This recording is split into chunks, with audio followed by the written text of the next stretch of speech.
এই তুই আমাকে বিয়ে করেছিস কেন? আর আজ আমাদের বাসর রাত, তবু একটা পাপ্পিও দেস না, মুখ অন্যদিকে ঘুরিয়ে রেখেছিস। কোথায় ভেবেছিলাম বর এই করবে সেই করবে, শাকচুন্নি বান্ধবীদের কথার সাথে কোনো মিল দেখতে পাচ্ছি না। এদিকে হঠাৎ আমি বাসরাতে নতুন বউয়ের মুখে তুই নামক ডাকটা শুনে খানিকটা অবাক হলাম। কি হলো, কিছু বলছিস না কেন? বিয়ে কেন করেছিস? কিছু করবি না? না করলে ফল কাটার ছুরি গলায় চালিয়ে দেবো। এই এই তুই ভয় পাচ্ছিস কেন? ছুরি তো চালাবো আমার গলায়, আর ফাঁসি হবে তোর। সরি, তুই করে বলে ফেললাম। আচ্ছা বাদ দেন ওইসব, তাকান আমার দিকে।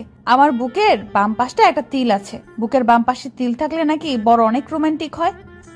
ইচ্ছি বউয়ের মুখে এসব কথা শুনে আমি বিস্ময়ের দৃষ্টিতে তাকিয়ে বলতে লাগলাম, মানে কি বলছেন এইসব? এইসব কি বলতে হয়? চুপচাপ ঘুমান, নইলে নিচে শুতে হবে। বয়স 15 হবে কিনা সন্দেহ আছে। কথা বলে কি এক একটা। হায় আল্লাহ, কি বলেন আপনি না আমার স্বামী? ভাবি বলেছে স্বামীর কাছে সব বলতে হয়। আচ্ছা আরো কোথায় কোথায় আছে বলবো কি? জানেন আমার না নাভির কাছে। আল্লাহ আমাকে বাঁচাও, মেয়েটা তো দেখছি আমায় পাগল বানিয়ে ছাড়বে। এই পিচ্চি, চুপ করবে তুমি? শুনেছি বাসর ঘরে নাকি এই হয় সেই হয় স্বামী স্ত্রীর মাঝে। আপনি তো দেখছি কিছুই করছেন না, একটা কিস তো করতে পারেন। ছাই রোমান্টিক আপনি। আচ্ছা জড়িয়ে তো নিতে পারেন, তা না করে মাঝখানে কোলবালিশ দিয়ে রাখছেন কার কাছে শুনেছ? কেন? ভাবির কাছে। আর কি শুনেছ? ভাবি বলেছে স্বামী যেমন যেমন করতে বলে তেমনি করতে। ও আচ্ছা, খুব ভালো তোমার ভাবিটা। এখন তুমি ঘুমিয়ে যাও। তোমার ভাবি বলেছে না স্বামী যা বলেছে তাই করতে, সো তাড়াতাড়ি ঘুমিয়ে যাও। তাহলে ঘুমাবো? বাসর রাতে নাকি ঘুমায় না? তুমি কি আমাকে ঢপ দিচ্ছ? আচ্ছা কোলবালিশটা সরাও, মাঝখানে ইন্ডিয়া পাকিস্তান করে রাখছে। এই পিচ্চি, চুপ করবে? আমার জীবনটা নরক বানাতে এসেছে। ঘুমাও বলছি। বাসর রাতে কত কি করে শুনেছি, স্বামী স্ত্রী, আর আমাকে ঘুমাতে বলছো? আচ্ছা একটা আইডিয়া শুনবেন আপনি? আবার আইডিয়া? আচ্ছা বলো, কি বলবে? বাসর রাতে কি কি করে আপনি বলেন, আমি সব করব। আইডিয়াটা চমৎকার না? এই কতবার বলবো আমি তোকে স্ত্রী হিসেবে মানি না? তারপরও এত প্যাস প্যাস করস কেন? আপনি না মানলে কি হবে? আমি আপনাকে মনে প্রাণে স্বামী হিসেবে মানি। বাঙালি মেয়েদের একবারই বিয়ে হয়। যখনই আল্লাহ তাআলার কালাম পড়ে 3 বার কবুল বলেছি, তখন থেকে আপনাকে স্বামী হিসেবে গ্রহণ করেছি। শুধু ইহকালে নয়, পরকালেও আপনাকে স্বামী হিসেবে আল্লাহর কাছে চাইবো। আচ্ছা এখন তুমি ঘুমাবে নাকি নিচে নামিয়ে দিব? যত সব, জীবনটাই শেষ করে দিয়েছে। বিয়ে নিয়ে কত স্বপ্ন ছিল আমার, ছিল বাসরাত নিয়ে কত পরিকল্পনা, কিন্তু কপালে যে বাচ্চা মেয়েটাকে বিয়ে করতে হবে তা কখনো জানতাম না। আচ্ছা একটা পাপ্পি দেই আপনাকে। এই বলে মেয়েটি আমার মুখের কাছে মুখ নিয়ে ঠোঁটের সাথে ঠোঁট মিলিয়ে দিল, আর সাথে সাথেই আমার চোখ জোড়া বন্ধ হয়ে গেল। পিচ্চির নাকের গরম শ্বাস জানান দিচ্ছে পিচ্চিটা কতটা কাছে চলে এসেছে আমার। তখন আমি ধাক্কা দিয়ে সরিয়ে ঠাস ঠাস করে চর বসিয়ে দিলাম। এই মেয়ে বাসরাতে শখ জাগছে, নাকে টিপ দিলে দুধ বের হয়ে আসবে, আর সে কিনা বাসরাত নিয়ে লাফালাফি। যত সব, হিটলারটা আমার জীবনটা এভাবে নষ্ট করে দিবে কখনো ভাবিনি। আপনি ভুল বলছেন। নাকে চাপ দিলে দুধ বের হয় না নাকি? টিপ দিলে বলবো পচা বের হয়, দুধ তো বের হয়। আল্লাহ কই রাখছো আমায়? এই ডেভিল মেয়ে, চুপ করবি? পিচ্ছি হয়ে এত কথা বলতে হয় না। সত্যি বললে ডেভিল হয়ে যায়, আর আমি পিচ্ছি না। আমার বয়স 14 বছর 3 মাস 17 দিন। নাক টানতে টানতে বলল মেয়েটা। তারপর আমি মনে মনে ভাবছি মেয়েটাকে মারা ঠিক হয়নি, কিন্তু কি করব, পিচ্ছি মেয়েটার জন্য হিটলারটা আমার ভবিষ্যৎটাই নষ্ট করে দিল। আচ্ছা আপনি ঘুমান। আর হাতে ব্যথা পেয়েছেন কি? কথাটা শুনে নিজের অজান্তেই খারাপ লাগলো। পিচিটার দিকে তাকাতেই মনে হচ্ছে একটা পূর্ণিমার চাঁদ। এত সুন্দর কোনো মেয়ে হতে পারে? মুখ দিয়ে রংধনুর আভা বের হচ্ছে। এ কি? পিচিটার ঠোঁট কেটে রক্ত বের হচ্ছে। থাপ্পড়টা জোরেই লাগছে। আচ্ছা তোমার নাম কি? আমাকে বিয়ে করার সময় নাম শোনেননি? তোমাকে বিয়ে করার কোনো ইচ্ছেই ছিল না। আমার হিটলারটার জন্য বিয়ে করেছি। এখন নাম কি বলবে? এখন বলে লাভ নেই, বিয়ে করে ফেলেছেন। শোনেন, আমার নাম কারিমা জাহান মীরা। আচ্ছা মীরা, সরি। তোমার লাগেনি তো? এই যে নাও, টিস্যু দিয়ে রক্তটা মুছে নাও। আপনি না বলেছেন আপনি আমাকে স্ত্রী হিসেবে মানেন না? না মানলে আমার জন্য কষ্ট পেতেন না? ওই চুপ করবি? তোকে স্ত্রী হিসেবে কোনোদিন মানি না, আর মানবো না। কাউকে টিস্যু দেওয়া মানে তাকে বউ হিসেবে মেনে নেওয়া না। এই বলে বালিশটা নিয়ে চলে গেলাম সোফাতে। আর একটু থাকলে আমি পাগল হয়ে যাব। কই যাচ্ছেন আপনি? জাহান্নামে যাচ্ছি। চুপচাপ এখানে শুয়ে থাকবি, নইলে তোকে ফ্লোরে শুয়ে থাকতে দিব। আচ্ছা ঠিক আছে। তারপর বাতিটা অফ করে শুয়ে শুয়ে ভাবছি হিটলার আমার জীবনটাকে এভাবে নষ্ট করে দিবে। তোবা শুনলে বাসায় এসে আমাকে খুন করবে, নইলে সে নিজে গাড়ির নিচে পড়ে মরবে। বারবার তুবার কথা মনে পড়ছে। দুজন দুজনকে নিয়ে কত স্বপ্ন দেখেছি, আর মাঝখানে হিটলারটা পিচ্চি মেয়েটাকে বিয়ে করিয়ে দিল। ও আচ্ছা, আপনাদের তো পরিচয়টা দেওয়া হয়নি। আমি কাব্য আহমেদ, অনার্স কমপ্লিট করে বাবার মানে হিটলারের হোটেলে খাচ্ছি। হঠাৎ রুমের বাতি কে যেন জ্বালিয়ে দিল। এই পিচ্চি, কি করো? কেন, দেখতে পাচ্ছেন না আপনি? আরে আরে, কাপড় কেন খুলছো? আমি কাপড় পরে ঘুমাতে পারি না। যত সব, এই কাপড় পরো। আর যদি কাপড় খুলতে দেখছি, কি যে করব। আপনি না বললেন ঘুমাতে, এত ভারী কাপড় পরে কেউ ঘুমায়? কেউ যদিও বা না ঘুমায়, তুই ঘুমাবি। ঘুমা বলছি। বাবা, আপনার স্বামী আমাকে কাপড় খুলতে দেয় না। কথাটা বলতেই মুখটা চেপে ধরলাম। এই তোমার কি হয়েছে? এসব কি বাবাকে বলতে হয়? তো কি করব, কাপড় পরে ঘুমাতে পারি না, তাই বাবাকে ডাক দিচ্ছি। বাবা বলেছে যদি কোনো সমস্যা হয় বাবাকে বলতে। আচ্ছা, তাহলে কাপড় খুলেই ঘুমাও। কথাটা বলতে দেরি হয়েছে, মেয়েটা কাপড় খুলতে দেরি হচ্ছে না। বুঝিয়ে সুজিয়ে কোনোরকম কাপড়টা গায়ে রাখতে বলে এসে ঘুমিয়ে পড়লাম। সকালবেলা নুসরাত দরজা ধাক্কাচ্ছে আর ভাবি ভাবি করছে।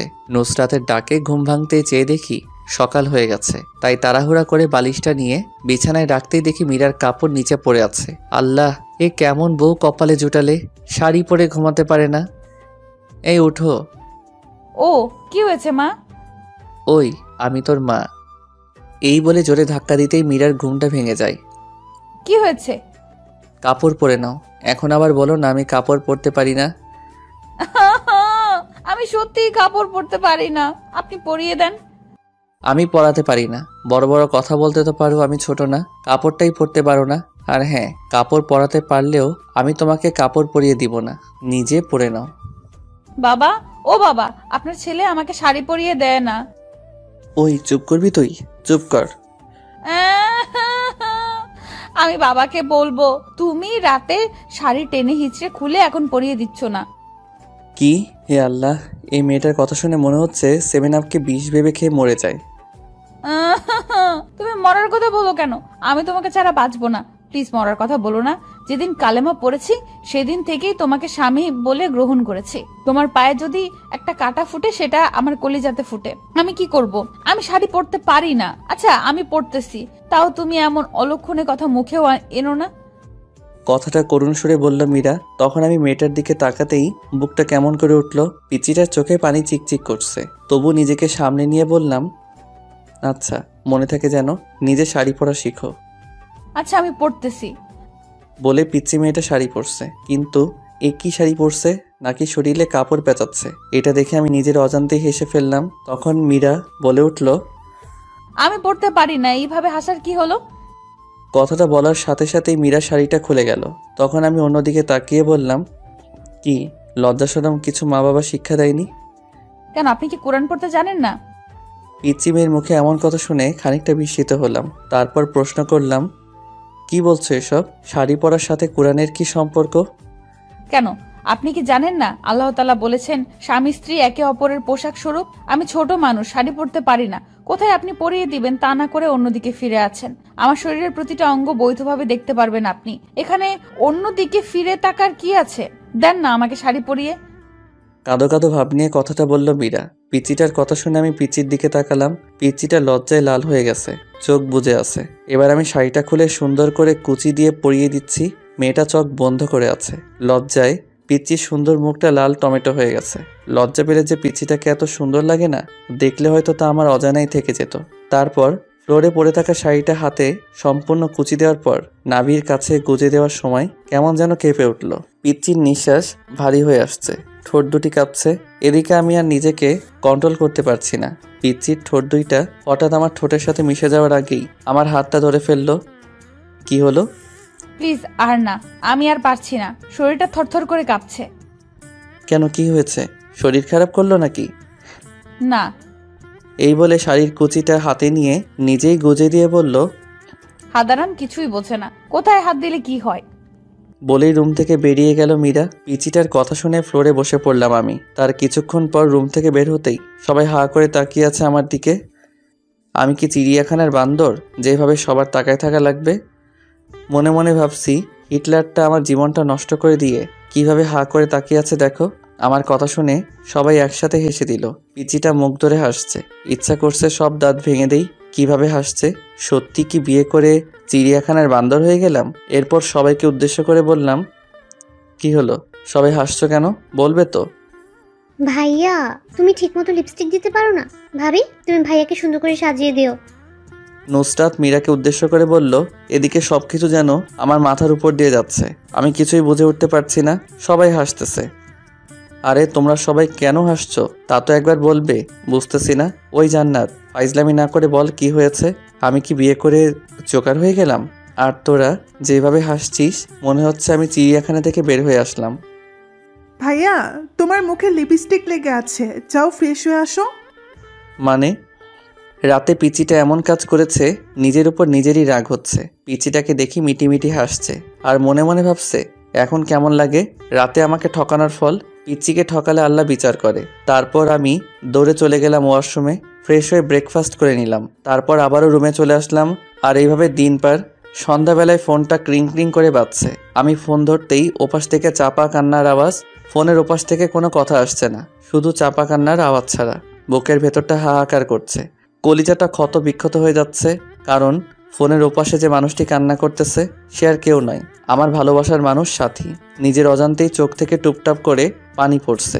এভাবে প্রায় 5 মিনিট পর ওপাশ থেকে সাথী বলল, কি অপরাধ করেছিলাম? কেন করলে আমার সাথে এমন? আমি তো তোমার পায়ের নিচে এক টুকরো জায়গা চেয়েছিলাম, কিন্তু তুমি আমার কলিজাতে ছুরি চালিয়ে দিয়ে বিয়ে করে নিলে। আমাদের 3 বছরের রিলেশনশিপ কিভাবে ভুলবো? তাই সিদ্ধান্ত নিয়েছি সুইসাইড করব। যে জীবনে আমার ভালোবাসার মানুষকে পাবো না, সে জীবন রেখে কি করব? সাথীর মুখে সুইসাইডের কথা শুনে হঠাৎ আমি থমকে গেলাম। আমার মনে হচ্ছে কেউ যেন আমার বুক থেকে কলিজাটা বের করে নিচ্ছে। কি বলবো কিছু ভাবতে পারছি না। তখন সাথীকে বললাম কিভাবে আমার আর মীরার বিয়ে হয়েছে আর কেন আমি বিয়েটা করলাম। সাথীকে বললাম ওই মেয়েকে কাবিনের 6 লক্ষ টাকা দিয়ে আগামী 6 মাসের মাঝেই ডিভোর্স দিয়ে দিব বলে সাথীকে একটা পাপ্পি দিয়ে ফোনটা রেখে দিলাম। কিন্তু ফোন রেখে পিছন দিকে তাকাতেই দেখি পিচ্চিটা আমার পিছনে দাঁড়ানো, চোখ থেকে অশ্রু গাল গড়িয়ে পড়ছে। আমি ফিরে তাকাতেই দৌড়ে রুমে গিয়ে দরজা লক করে দিল। যাবার আগে বলে গেল সে এই জীবন রাখবে না। আমি যাওয়ার আগেই দরজা লক করে দিল পিচ্চিটা। খুব ভয় হচ্ছে এখন। তারপর আমি আস্তে আস্তে দরজার কাছে গিয়ে বললাম, প্লিজ আমার পিচ্চি বউ দরজা খুলো। আর অমন কথা বলবো না, খুব কষ্ট হচ্ছে, প্লিজ দরজাটা খুলো। কিন্তু পিচ্চিটা দরজা খুলছে না। তখন একবার মনে মনে ভাবলাম মা বাবাকে ডাক দেই, পিচ্চিটা যদি কিছু করে ফেলে। তারপর আমি যখনই মাকে ডাক দিব তখনই পিচ্চিটা দরজা খুলে বলল, কি বললাম? আমি তোমার পিচ্চি বউ? তুমি কি করে ভাবলে আমি সুইসাইড করব? আর ওই শাকচুন্নিটা তোমার সাথে ঘর করবে? আমি তোমায় ছাড়ছি না। তবে আমি সব শ্বশুরকে বলে দিব। বলবো তুমি এক শাকচুন্নিকে বলছো যে তুমি তাকে বিয়ে করবে, আমাকে ডিভোর্স দিবে। আরে না না, তেমন কিছুই না, আমি তো মজা করছি। আমার বউটা কত কিউট। মিথ্যা গুছিয়ে বলতে হয়। আমাকে ডব দিচ্ছ, আমি বাবাকে ঠিকই বলে দিব। প্লিজ মীরা, বলো না। বলবো না, তবে একটা শর্ত আছে। কিসের শর্ত? আমাকে 5 মিনিট কিস করতে হবে। হোয়াট? কিস? না, লিপ কিস। সম্ভব না, প্লিজ পাগলামি করো না। কি করব? আমি না তোমার বউ? বাসুরাতে কিছু করছো? না বিড়াল মারছো নাকি অন্য কিছু? একটা বিড়াল ধরে মারলে কি এমন ক্ষতি হতো? ভাবি তো বলে দিল ঠিক মতো বিড়াল মারতে। এখন আবার লিপ কিসও করতে চাচ্ছ না। আমি ছোট বলে ঠকাচ্ছ? আমি বাবাকে সব বলে দিব। বলবো যে তুমি... আচ্ছা এক্ষুনি বলছি। বাবা, ও বাবা। কথাটা বলার আগেই শত অনিচ্ছা থাকা সত্ত্বেও নিজেকে বাঁচাতে পিচ্চিটার ঠোঁটের সাথে ঠোঁট মিলিয়ে দিলাম। দেখলাম পিচ্চির চোখ জোড়া বন্ধ হয়ে আছে। পিচ্চিটা শক্ত করে জড়িয়ে ধরে আছে আমায়। আমি ছাড়াতে চেয়েও ছাড়াতে পারছি না। তখন হঠাৎ দরজার বাইরে থেকে জান্নাত ডাকছে। জান্নাত। দরজা ধাক্কা মেরে খোলার সাথে সাথেই আমি মীরাকে নিজের কাছ থেকে ছাড়িয়ে নিলাম। তারপর জান্নাত এসে বলল যে বাবা আমাকে আজ অফিস যেতে বলছে। তারপর জান্নাতকে আমি বললাম বাবাকে বলো আমি অফিস যাচ্ছি। তারপর রেডি হয়ে বাসা থেকে বের হয়েই স্বস্তির নিঃশ্বাস নিলাম। পিচিটার হাত থেকে বাঁচলাম। তখন গাড়িতে থাকা অবস্থায় একটা মেসেজ আসলো। মেসেজে লেখা ইমোতে আসো। ইমোতে গিয়ে দেখি সাথী হাত কেটে পিক দিয়েছি। সাথে সাথেই ফোন দিলাম। কতক্ষণ রিং হওয়ার পর ফোন ধরলো সাথী। এই পাগলি, এমনটা কেউ করে? আমি কাকে নিয়ে বাঁচবো? আমি যে তোমাকে ছাড়া বাঁচবো না। কি করব? তোমার বউ হয়ে তোমার বাড়িতে আমার যাওয়ার কথা ছিল। নিজের ভালোবাসার মানুষ অন্যের বুকে, যাকে নিজের থেকে বেশি ভালোবাসলাম, আর সে আমার না। কেন যে আল্লাহ তাআলা আমাকে এসব দেখার জন্য বাঁচিয়ে রেখেছে। আমি সত্যি বাঁচতে চাই না কাব্য। যে জীবনে তোমাকে পাবো না, সে জীবন রেখে লাভ কি বলো? প্লিজ সাথী, থামবে তুমি? আমার যে আর সহ্য হচ্ছে না। তুমি আজ বিকেলে প্লিজ আমার সাথে পার্কে দেখা করো। আচ্ছা, 4টায় দেখা করব। এদিকে অফিস শেষ করে 4টায় পার্কের দিকে রওনা দিলাম। পার্কে গিয়ে দেখি সাথী নীল শাড়ি পরে বসে আছে। তারপর আমিও সাথীর পাশে গিয়ে বসলাম। বাতাসে সাথীর চুল থেকে মাতাল হাওয়া আসছে। আমার বসা দেখে সাথী আমার দিকে চেয়েই কেঁদে দিল। সাথীর চোখ থেকে টুপটুপ করে পানি পড়ছে। মনে হচ্ছে আমার হৃৎপিণ্ডে রক্তক্ষরণ হচ্ছে। সাথীর কাজল কালো চোখ জোড়া চোখের পানিতে লেপ্টে যাচ্ছে। চোখগুলি ফুলে গিয়েছে। হাতের দিকে তাকাতেই কলিজাটা কেঁপে উঠল। সাথী হাতে ব্যান্ডেজ। বুঝতে বাকি রইল না যে এটা সাথীর পাগলামি। চোখ দিয়ে অনবরত পানি আসছে। কিভাবে ভুলবো 3 বছরের ভালোবাসা? এই তুমি কাঁদছো কেন? তুমি না আমার প্রাণ। আর কত কষ্ট দিবে জানো? যখন শুনেছি তোমার বিয়ে হয়ে গেছে, মনে হয়েছে প্রাণটা কেউ বের করে নিচ্ছে। কত স্বপ্ন দেখেছিলাম তোমাকে নিয়ে, সব আর শেষ। আমায় একটু বুকে নিবে? কাঁদতে কাঁদতে কথাটা বলল সাথী। সাথীর বলতে দেরি হয়েছে, পাগলামিটাকে শক্ত করে জড়িয়ে নিতে দেরি হয়নি। বুকটা কেমন যেন ভিজা ভিজা লাগছে পাগলিটার চোখের পানিতে। গায়ের শার্টটা ভিজে যাচ্ছে। পাগলিটা এমনভাবে জড়িয়ে ধরে আছে, মনে হচ্ছে ছোট্ট বাচ্চা ভয় পেলে যেভাবে আঁকড়ে ধরে থাকে সেইভাবে জড়িয়ে আছে আমায়। এভাবে কিছুক্ষণ জড়িয়ে ধরে থাকার পর বললাম, কি হলো? আর কতক্ষণ জড়িয়ে ধরে থাকবে আমায়? সবাই ফেল করে তাকিয়ে আছে আমাদের দিকে। কি করব? তোমার বুকটাকেই যে আমার ঠাই। জানো কাব্য, প্রতি রাতে স্বপ্ন দেখতাম তোমায় নিয়ে, কতটা ভালোবাসতাম তোমায়। কিন্তু আজ তুমি অনেক কাছে থেকে অনেক দূরে। কাব্য, আমার কপালে একটা চুমু দিবে? খুব কাছে পেতে ইচ্ছে করছে তোমায়, দাও না প্লিজ। তারপর আমি পাগলিটাকে আবারও বুকে টেনে নিয়ে কপালে আলতো করে ভালোবাসার স্পর্শ এঁকে দিলাম। আচ্ছা কাব্য, তুমি না বলেছ ওই মেয়েকে ডিভোর্স দিবে? হ্যাঁ। তাহলে আমার মাথা শুয়ে কসম করো ওকে ডিভোর্স দিবে। যদি ডিভোর্স না দাও তাহলে আমার মরা মুখ দেখবে। হঠাৎ সাথীর কথাটা যেন আমার কলিজাতে গিয়ে বিঁধল।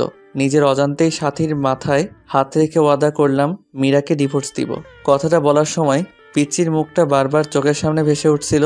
এদিকে সাথীকে ওর বাসায় পৌঁছে দিয়ে ফোনটা বের করে দেখি 73টা মিসড কল। ফোন সাইলেন্ট ছিল, তাই বুঝতে পারিনি। তারপর সন্ধ্যায় বাসায় এসে দেখি মীরা কোথাও নেই। তখন মা বলল ফ্রেশ হয়ে আসতে। তারপর আমি ফ্রেশ হওয়ার জন্য যখনই বাথরুমের দরজা ধাক্কা দিয়েছি তখনই এক চিৎকার। ওমা গো ভূত! মীরার চিৎকারে আমি মীরার দিকে তাকাতেই দেখি পিচ্চিটা শাওয়ার নিচ্ছে, শরীরে কাপড় নেই। এক দৌড়ে বাথরুম থেকে বের হয়ে সোজা রুমে গিয়ে বসে আছি। কিছুক্ষণ পর দেখি পিচ্চিটা ভেজা চুলে আয়নার সামনে গিয়ে বসলো। শাড়িটা কোনোরকম শরীরে পেঁচিয়েছে। আমার শরীরটা রাগে ফাটতেছে। বাথরুমের ঘটনার কথা মনে করে তাই গিয়ে জিজ্ঞেস করলাম, ওই পিচ্চি মেয়ে, বাথরুমে শাওয়ার নিলে দরজা লক করে নিতে হয় না?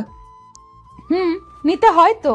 আমি তো জান্নাতকে বলেই দিয়েছি আমি দরজা বন্ধ করে শাওয়ার নিতে পারি না, ভয় হয় আমার। আর ওকে পাহারা দিতে বলেছি যেন কেউ না আসে। তখন আমি মনে মনে বলছি, এই জন্যই তো ডেভিল বোনটা ওয়াশরুমে যেতেই দেখে মুচকি মুচকি হাসলো। এদিকে পিচিটার দিকে চেয়ে দেখি পিচিটা চোখে কাজল দিতে গিয়ে চোখের নিচে লেপ্টে ফেলেছে। যতটা না রাগ হচ্ছে তার চেয়ে বেশি হাসি পাচ্ছে। এই গোমরা মুখো, হাসো কেন? আমি কি করব? কখনো কোনোদিন সাজিনি, কিন্তু তুমি আমাকে আদর করো না, ভালোবাসো না, তাই আমার লক্ষ্মী ননদিনীটা আমাকে এইভাবে সাজতে বলেছে। কিন্তু আমি তো কাজল দিতে পারি না। দিয়ে দাও না, সেদিনের মতো শাড়ি পরিয়ে দাও না প্লিজ। পিচিটার কথা শুনে আমার খুব রাগ হচ্ছে। বাবা যে কি দেখে পিচিটাকে আমার ঘাড়ে চাপিয়েছে। এই পিচ্ছি, আরেকবার শাড়ি এবং কাজল দিয়ে দেওয়ার কথা বললে ঘর থেকে বের করে দিব। পিচ্ছিটা কথাটা শুনে সাথে সাথে কান্না করে দিল আর হেসকি দিতে দিতে বলল, আমাকে তাড়িয়ে দিও না। তুমি তাড়িয়ে দিলে আমি কোথায় যাব? আমার যে কেউ নেই তুমি ছাড়া। তখন আমি কোনো জবাব না দিয়ে রুম থেকে বের হয়ে গেলাম। মা খাবার বেড়ে দিলে যখনই খাবার মুখে দিব তখনই বলল, কাব্য বাবা, মীরা মাটা খায়নি। মীরা বলছিল তুই আসলে খাবে। জানিস বাবা, ছোট মেয়ে তো, সারাদিন এত করে বলার পরেও কিচ্ছু খায়নি। মেয়েটার মুখের দিকে তাকানো যায় না। ওকে নিয়ে একসাথে খা। মার কথা শুনে নিজের অজান্তেই মনটা খারাপ হয়ে গেল পিচ্চি মেয়ের পাগলামি দেখে। আচ্ছা মা, তুই বসো, আমি মীরাকে নিয়ে আসছি। এই বলে রুমে গিয়ে দেখি পিচ্চিটা ড্রেসিং টেবিলের সামনে বসে এখনো কাঁদছে। এই মীরা, তুমি খাওনি কেন? স্বামীকে ছাড়া কোনো স্ত্রী খায়? আচ্ছা চলো একসাথে খাবো। আর হ্যাঁ, আজকের পর খাবার সময় হলে খেয়ে নিবে, আমার জন্য অপেক্ষা করতে হবে না। না, আমি খাবো না। তুমি একটা পচা, আমাকে আদর করো না। খেতে পারি, তার আগে আমার চোখে কাজল দিয়ে দিবে, কালকের মতো শাড়ি পরিয়ে দিবে। জানো, তোমার স্পর্শ আমার অঙ্গ জুড়ে থাকে। তুমি বোঝো না তোমার স্পর্শে আমি কতটা শিহরিত। তারপর নিজের অনিচ্ছা সত্ত্বেও পিচিটার চোখে কাজল এবং শাড়ি পরিয়ে দিলাম। রাতে একসাথে খেয়ে একটা বালিশ আর চাদর নিয়ে আমি ফ্লোরে শুয়ে পড়লাম, পিচিটাকে খাটে শুতে দিয়ে। এদিকে পিচিটা খাটে শুয়ে থাকার জন্য বললেও ধমক দিতেই আর কিছু বলেনি। এদিকে রাতে ঘুমিয়ে গেছি, হঠাৎ বুকটা ভারী ভারী লাগছে। চোখ খুলতেই ভূত দেখার মতো ভয় পেলাম, কারণ মীরা আমার বুকে শুয়ে আছে। চাঁদের আলো জানালার কাচ ভেদ করে পিচিটার মুখে এসে পড়ছে। এত মায়াবতী লাগে, কোনো মেয়েকে চাঁদের আলোয় না দেখলে হয়তো আমার অজানাই থেকে যেত। তখন হঠাৎ সাথীর কথা মনে হতেই পিচিটাকে বুক থেকে সরিয়ে দেওয়ার জন্য ধাক্কা দিতেই আরো শক্ত করে জড়িয়ে ধরল। এই কি করছো, ওঠো বলছি। কিন্তু মীরা ঘুমের মাঝেও চোখ খুলতে খুলতে বলল, আমার স্বামীকে জড়িয়ে ধরে আছি, এতে খারাপের কি? আমার অধিকার আমি আদায় করে নিব। তখন আমি মীরাকে বুক থেকে ছাড়িয়ে কষে একটা থাপ্পড় দিয়ে বলতে লাগলাম, তোকে বলেছি না আমাকে স্বামী না ভাবতে, কেন জড়িয়ে ধরে থাকিস? আমি বলছি না তোকে ডিভোর্স দিয়ে দিব? কথাটা বলতে খাটে চলে গেল মীরা। আমি আবার গভীর ঘুমে হারিয়ে গেলাম। এদিকে ঘড়ির কাঁটা 1টা বাজতেই মীরা ঘুম থেকে ওঠে, সুন্দরভাবে অজু করে 2 রাকাত নামাজ শেষ করে মোনাজাত ধরে বলতে লাগলো, হে পরওয়ারদিগার, আমার আল্লাহ, তুমি তো সর্বশক্তিমান। তোমার হুকুম ছাড়া গাছের একটা পাতাও নড়ে না। তুমি ছাড়া তো আমার কষ্ট বোঝার মতো কেউ নেই। এই মধ্যরাতে পৃথিবীর সবাই যখন গভীর ঘুমে, তখন তোমার অভাগী বান্দিটা তোমার দরবারে 2টি হাত তুলে ধরেছে। তুমি কি দেখো না আল্লাহ, আমি আমার স্বামীকে কতটা ভালোবাসি? আমার বুক থেকে আমার স্বামীকে তুমি কেড়ে নিও না। তোমার পবিত্র কালেমা পড়ে বিবাহ নামক পবিত্র বন্ধনে আবদ্ধ হয়েছি, এই বাঁধন ছিন্ন করো না। বাঁচবো না আল্লাহ। ও আল্লাহ, আমার স্বামীর পায়ের নিচের জায়গাটুকু আমাকে ভিক্ষা দাও। কথাটা বলে ফুপিয়ে ফুপিয়ে কাঁদতে লাগলো মীরা। পরের দিন সকালে মায়ের ডাকে ঘুম ভাঙলো। বাবা আজকে অফিসে যেতে না বলে মীরাকে কলেজে ভর্তি করিয়ে দিতে বলল। আমি বাবার কথাই না করতে পারি না, তাই অনিচ্ছা থাকা সত্ত্বেও ডিস্টার্বকে নিয়ে বাইকে করে রওনা দিলাম। তারপর কলেজের গেটে বাইক দাঁড় করানোর সাথে সাথেই যা দেখলাম তা দেখার জন্য আমি একেবারেই প্রস্তুত ছিলাম না। কিন্তু এখন আমি কি করব ভেবে পাচ্ছি না কিছু। সাথী কেমন করে যেন তাকিয়ে আছে আমার দিকে, মনে হচ্ছে এখনই বৃষ্টি নামবে। তারপরেও আমি সাথীকে না দেখার ভান করে মীরাকে নিয়ে কলেজের ভিতরে ঢুকে পড়লাম এবং মীরাকে কলেজে ভর্তি করে দিয়ে যখনই কলেজ গেট পার হয়েছি, তখনই দেখি কলেজের পাশে রেল লাইনে একটা মেয়ে দাঁড়িয়ে আছে। আর মিনিট 10 পর ট্রেন আসবে, বুঝতেছি না কি করব। বাইক নিয়ে একটু কাছে যেতেই বুকটা কেঁপে উঠল, কারণ এ আর কেউ না, সাথী। রেল লাইনের মাঝখানে দাঁড়িয়ে আছে, ট্রেন আসার শব্দ হচ্ছে। মিনিট 5 মাঝে ট্রেন আসবে। এদিকে আমি সাথীকে ডাকছি, সাথী চোখ বন্ধ করে আছে। আমার বাইক রেল লাইনের সাইডে পাথরের সাথে ধাক্কা লেগে হঠাৎ নিয়ন্ত্রণ হারিয়ে পড়ে যায় আর বাইক পড়ে আমার গায়ের উপর। আমি খুব করে চেষ্টা করছি আমার উপর থেকে বাইক সরাতে, কিন্তু পারছি না। এদিকে দেখা যাচ্ছে ট্রেন প্রায় কাছে এসে পড়েছে। বুকের হার্টবিট বেড়ে যাচ্ছে। সাথীকে গলা চেঁচিয়ে ডাকছি, তারপরও সাথী শুনছে না। না, এই দৃশ্য আমি সহ্য করতে পারবো না। মনে মনে আল্লাহ তাআলার কাছে সাহায্য চাচ্ছি। চোখ দিয়ে নীরবে অশ্রু ঝরছে, হাঁটু কেটে রক্ত বের হচ্ছে, বুকটা ফেটে যাচ্ছে। পাগলের মতো আল্লাহকে ডাকছি আর বাইক সরাতে চেষ্টা করছি। মনে মনে বলছি, হে আল্লাহ, আমাকে শক্তি দাও বাইক সরানোর। আমার হৃদয়টা রেল লাইনের মাঝে, হে পরম করুণাময়, রহম করো তোমার বান্দাকে বলেই বাইক সরানোর জন্য চেষ্টা করছি। তারপর আল্লাহর নাম নিয়ে বাইকে জোরে একটা ধাক্কা দিতেই বাইকটা সরে যায় আমার উপর থেকে। এদিকে ট্রেন প্রায় সাথীর কাছে এসে পড়েছে। আমি তখন দৌড়ে গিয়ে সাথীকে রাস্তা থেকে সরিয়ে তাড়াতাড়ি করে বুকে জড়িয়ে নিলাম। সাথী কাঁদছে, এদিকে এখন আমার হাঁটু থেকে রক্ত বের হচ্ছে। সাথী কান্না করে করে আমার শার্ট ভিজিয়ে দিচ্ছে। তারপর সাথীকে বুক থেকে ছাড়িয়ে কষে একটা থাপ্পড় দিয়ে বললাম, এই পাগলি, কেন এমন পাগলামি করছো? জানো না তোমাকে ছাড়া আমি নিজেকে ভাবতে পারি না? কেন মরতে যাচ্ছিলে? আমি তো সেই কবেই মারা গিয়েছি যখনই শুনেছি আমার ভালোবাসার মানুষ অন্য মেয়েকে বিয়ে করেছে। আমার চোখ দিয়ে আষাঢ় শ্রাবণ ঝরনা ধারা নেমেছিল। বিরহের অনলে প্রতিনিয়ত পড়ছি আমি। আমার দেহটা ছাড়া আত্মাটা সেই কবেই মরে গেছে। জানো, আজ যখন তোমার বাইকের পেছনে ওই মেয়েটাকে দেখলাম, কলিজাটা ফেটে যাচ্ছিল আমার। মনে হচ্ছে দম বন্ধ হয়ে মারা যাব। কাব্য, আমি তোমার পাশে অন্য কাউকে সহ্য করতে পারি না। কি করব? তোমাকে অন্য একজন চড়িয়ে ধরে থাকবে, আর আমি এটা কিভাবে দেখব? তাই ট্রেনের নিচে পড়ে তুমিহীনা এই জীবন নিঃশেষ করতে চেয়েছিলাম। কেন বাঁচালে আমাকে? আমি যে তিলে তিলে শেষ হয়ে যাচ্ছি। বলতে পারো কেন এতটা ভালোবাসার পরেও তুমি আমার নও? কেন আজ তোমার বুকে অন্যজনের ঠাঁই? যে স্বপ্নগুলো তোমায় নিয়ে দেখতাম, সে স্বপ্নগুলো অন্য কেউ নিয়ে দেখে। প্লিজ তুমি আমাকে গলা টিপে হত্যা করো, নয়তোবা তোমার পায়ের নিচে আমাকে একটু জায়গা দাও। জানো কাব্য, তুমি বিয়ে করার পরে একটা রাতও আমি ঘুমাতে পারি না। প্রতি রাতে কেঁদে কেঁদে বালিশ ভিজিয়েছি। তোমায় বুকে একটু জায়গা দিবে? একটু জড়িয়ে নাও না প্লিজ। নাও না, নাও না প্লিজ কাব্য। কান্না করতে করতে কথাগুলো বলল সাথী। সাথীর মুখে এমন কথা শুনে বুকের বাঁ পাশটা চিনচিনে ব্যথা করছে। চোখ দিয়ে টুপটাপ করে পানি গাল বেয়ে গড়িয়ে পড়ছে। কিছু ভাবতে পারছি না। খুব ইচ্ছে করছে সাথীকে জড়িয়ে ধরে বলি, সাথী খুব ভালোবাসি তোমায়, নিজের থেকেও বেশি। মনে হচ্ছে কথাটা বললে বুকের ব্যথাটা কমবে। তাই সাথীকে হ্যাঁচকা টান দিয়ে শক্ত করে বুকে জড়িয়ে নিলাম। কপালে একটা চুমু দিয়ে বললাম, বড্ড ভালোবাসি, খুব বেশি ভালোবাসি তোমায়, হয়তো নিজের জীবনের চেয়ে বেশি। পাগলিটা কেঁদে কেঁদে শার্ট ভিজিয়ে ফেলেছে। পাগলিটা আর শক্ত করে জড়িয়ে আছে আমায়। এদিকে সাথীকে বললাম, খুব শীঘ্রই আমরা বিয়ে করছি, মীরাকে খুব তাড়াতাড়ি ডিভোর্স দিচ্ছি। সাথী ডিভোর্সের কথা শুনে আবারও আমাকে শক্ত করে জড়িয়ে ধরে কপালে চুমু দিয়ে চলে গেল। এদিকে ফোনের দিকে তাকিয়ে দেখি 2টা বেজে গেছে। তার মানে 30 মিনিট আগে কলেজ ছুটি হয়ে গেছে। তারপর তাড়াতাড়ি বাইক স্টার্ট দিয়ে কলেজের সামনে যেতেই অবাক হয়ে গেলাম, অনেকগুলো মেয়ে জমা হয়ে আছে। কাছে গিয়ে দেখি মীরা ছোট বাচ্চার মতো কাঁদছে, আর কয়েকটা মেয়ে বোঝাচ্ছে। আমি কাছে যেতেই মীরা দৌড়ে এসে জড়িয়ে ধরে কাঁদতে কাঁদতে বলল, আমি আর কলেজে আসবো না, তুমি আমায় ভালোবাসো না। কখন কলেজ ছুটি হয়েছে? ছেলেরা কিরকম ভাবে আমার দিকে তাকায়, আমার ভয় লাগে না? সবাইকে বলে দিছি আমার দিকে তাকালে চোখ তুলে ফেলবে আমার বর। ঠিক বলেছি তো? এদিকে মীরার কথা শুনে সবাই হাসছে মুখ ধরে। পাশ থেকে একটা মেয়ে বলে ফেলল, ভাইয়া, পৃথিবীতে খুব কম ছেলে আপনার স্ত্রীর মতো বউ পায়। একটা মেয়ে যে স্বামীকে এত ভালোবাসতে পারে। সারাটা দিন ক্লাসের মাঝে আপনার কথাই বলেছে। আপনি নিতে আসতে দেরি করছেন বলে ছোট ছোট বাচ্চা মেয়ের মতো কাঁদছে, হাসিও পাচ্ছে আবার কান্নাও আসছে।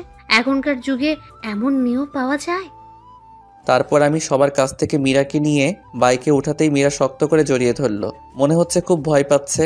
তারপর মীরাকে নিয়ে বাসায় আসার পর মাকে কান্না করে করে সব বলল।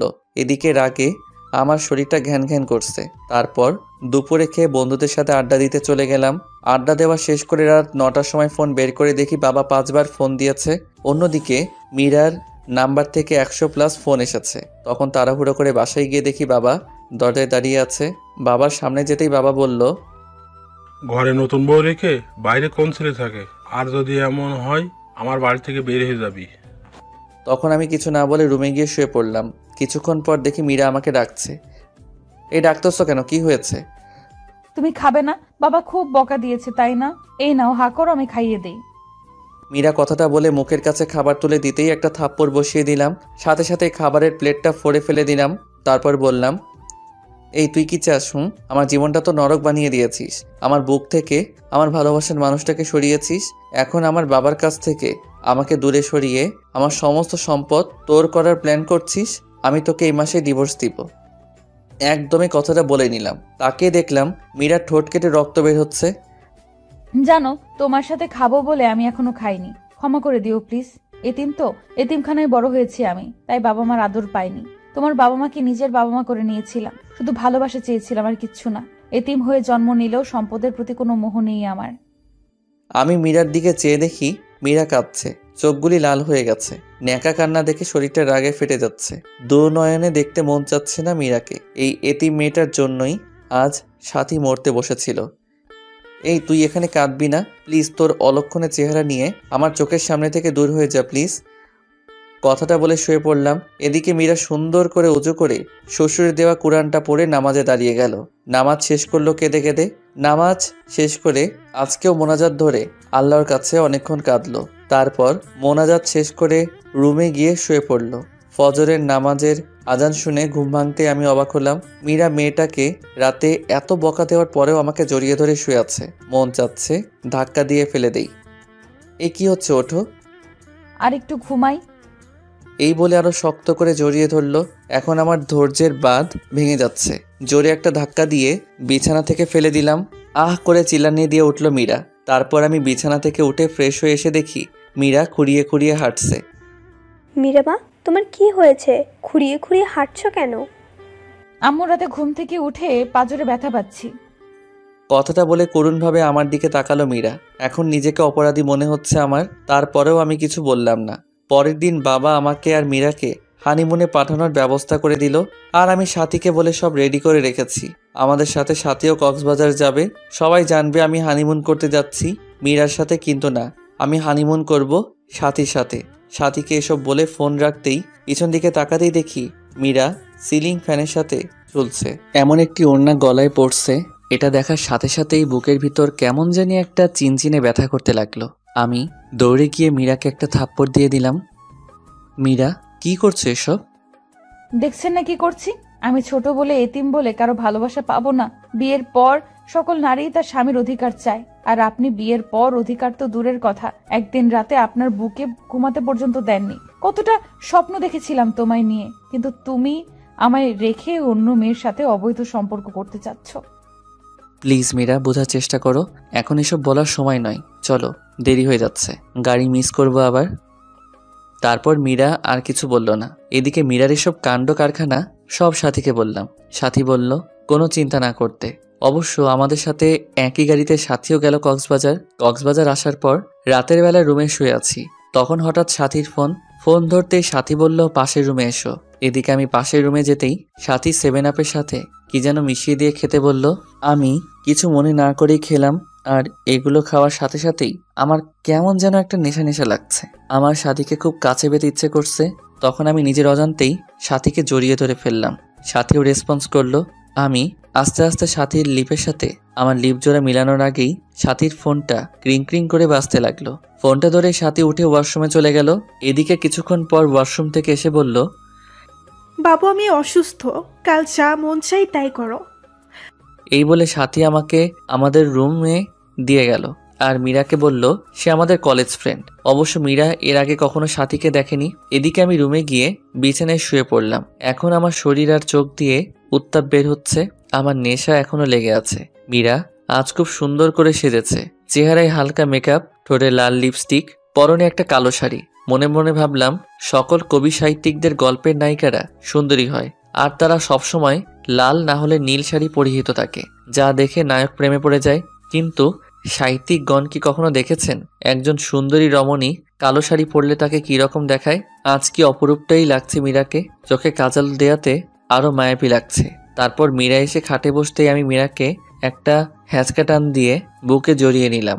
এ ঘটনায় আকস্মিক ব্যবহারে মীরা কিছুটা বিব্রত হলো। তারপর বলল, আপনাকে একটা কথা বলবো। বলো, কি বলবে? আপনার কাছে একটা জিনিস চাইবো, দিবেন না আমাকে?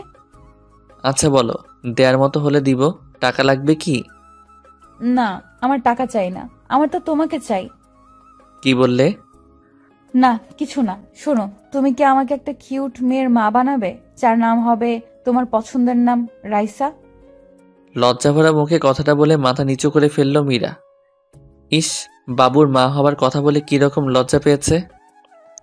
লজ্জা পাবোই তো। তারপর আমি মীরার কানের কাছে মুখটা নিয়ে বললাম, তাহলে কাছে আসো, তোমাকে রাইসার মা বানাচ্ছি। দুষ্টুমির ছলে কথাটা বললাম।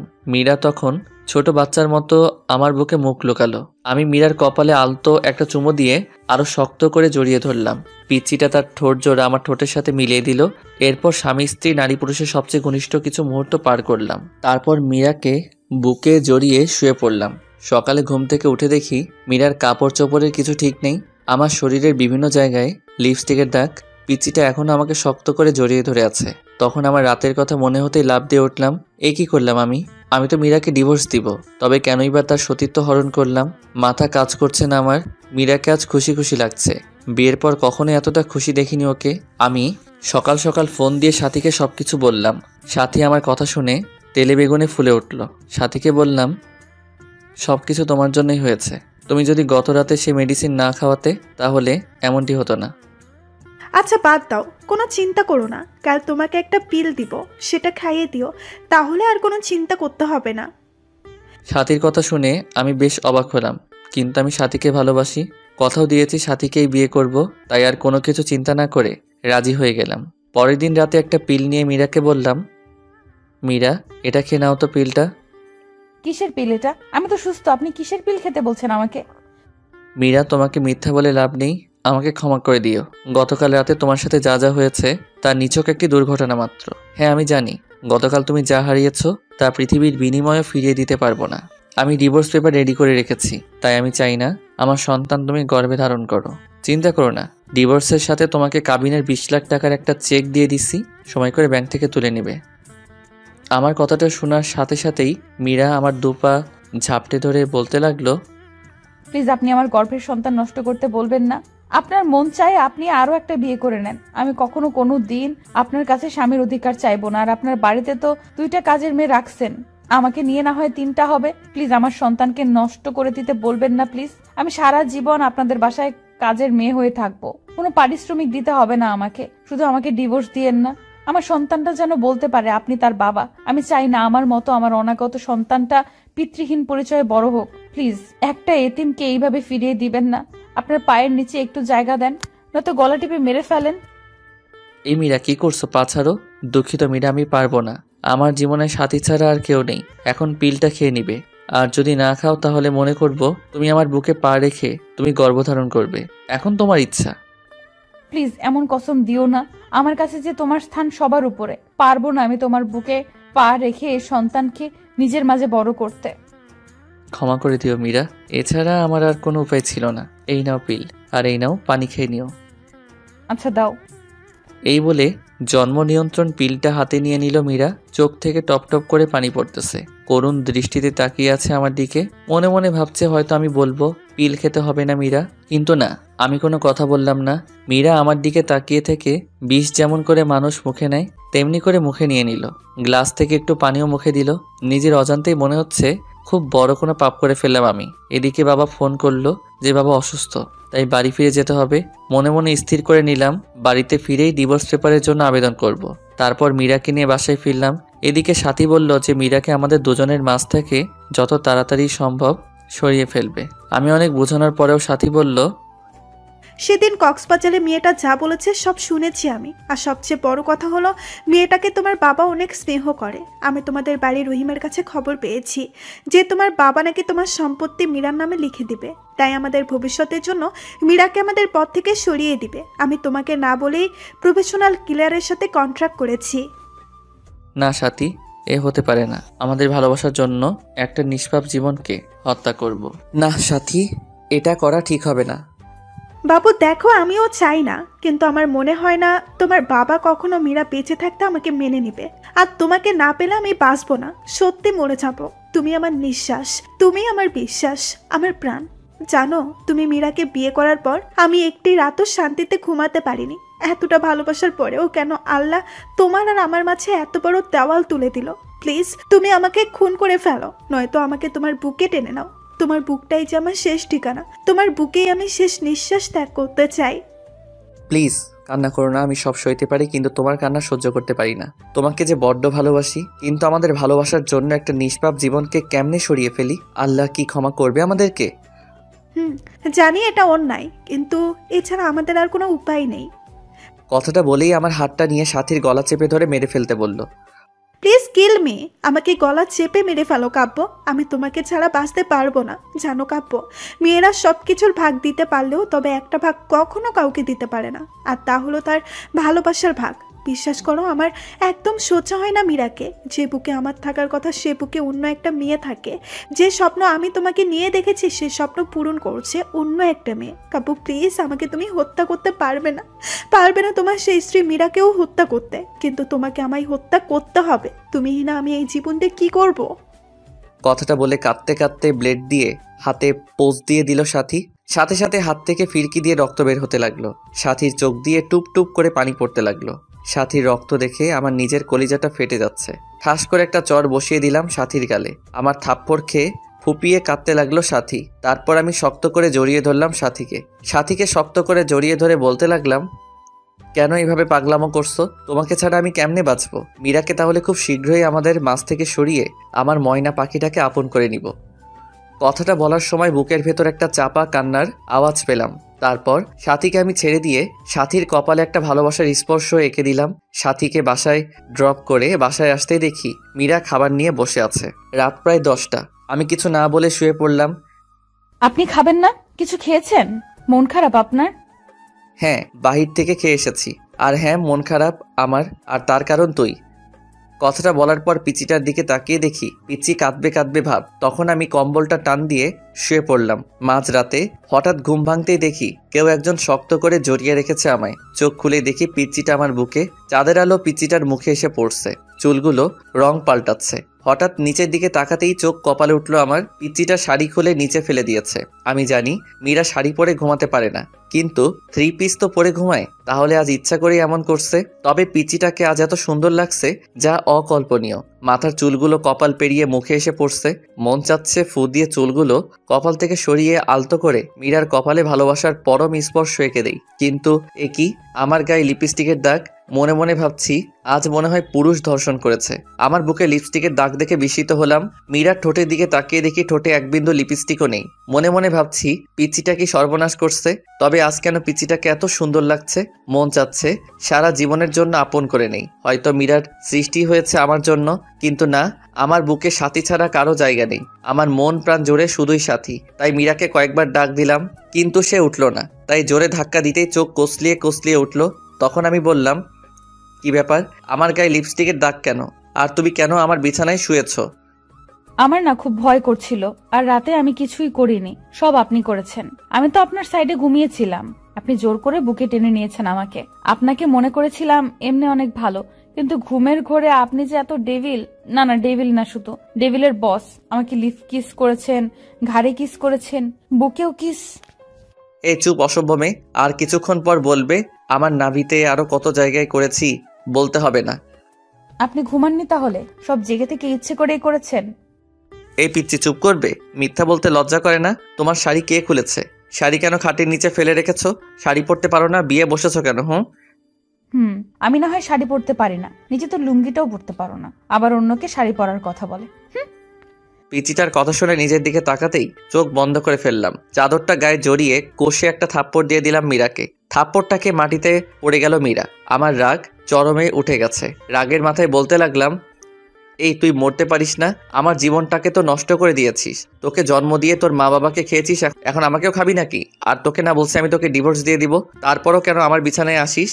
আরেকদিন যদি আমার বিছানায় আসিস তাহলে প্রয়োজনে তোকে খুন করে তারপর জেলে যাব। দুঃখিত, আপনাকে আমি খুব কষ্ট দিয়েছি, তাই না? আপনার কোথাও লাগেনি তো? আপনার হাতে কি ব্যথা পেয়েছেন? জানেন আল্লাহ কেন যে আমাকে বাঁচিয়ে রেখেছে? ছোটবেলায় অনাথ আশ্রমে বড় হয়েছি, দেখিনি মায়ের মুখ কখনো। মা ডাকটাও কখনো ডাকতে পারিনি বাবার কাছে আবদারের সুরে কিছু চাইতে। কখনো বাবার কাঁধে চড়ে ঘুরতে পারিনি, পারবোই বা কিভাবে? বাবাকে তো কখনোই দেখিনি। আর এখন আসছি আপনাকে জ্বালাতে। জানেন আত্মহত্যা মহাপাপ, সেজন্যই হয়তো বেঁচে আছি। তা না হলে কখনোই আপনার পথের কাটা হতাম না।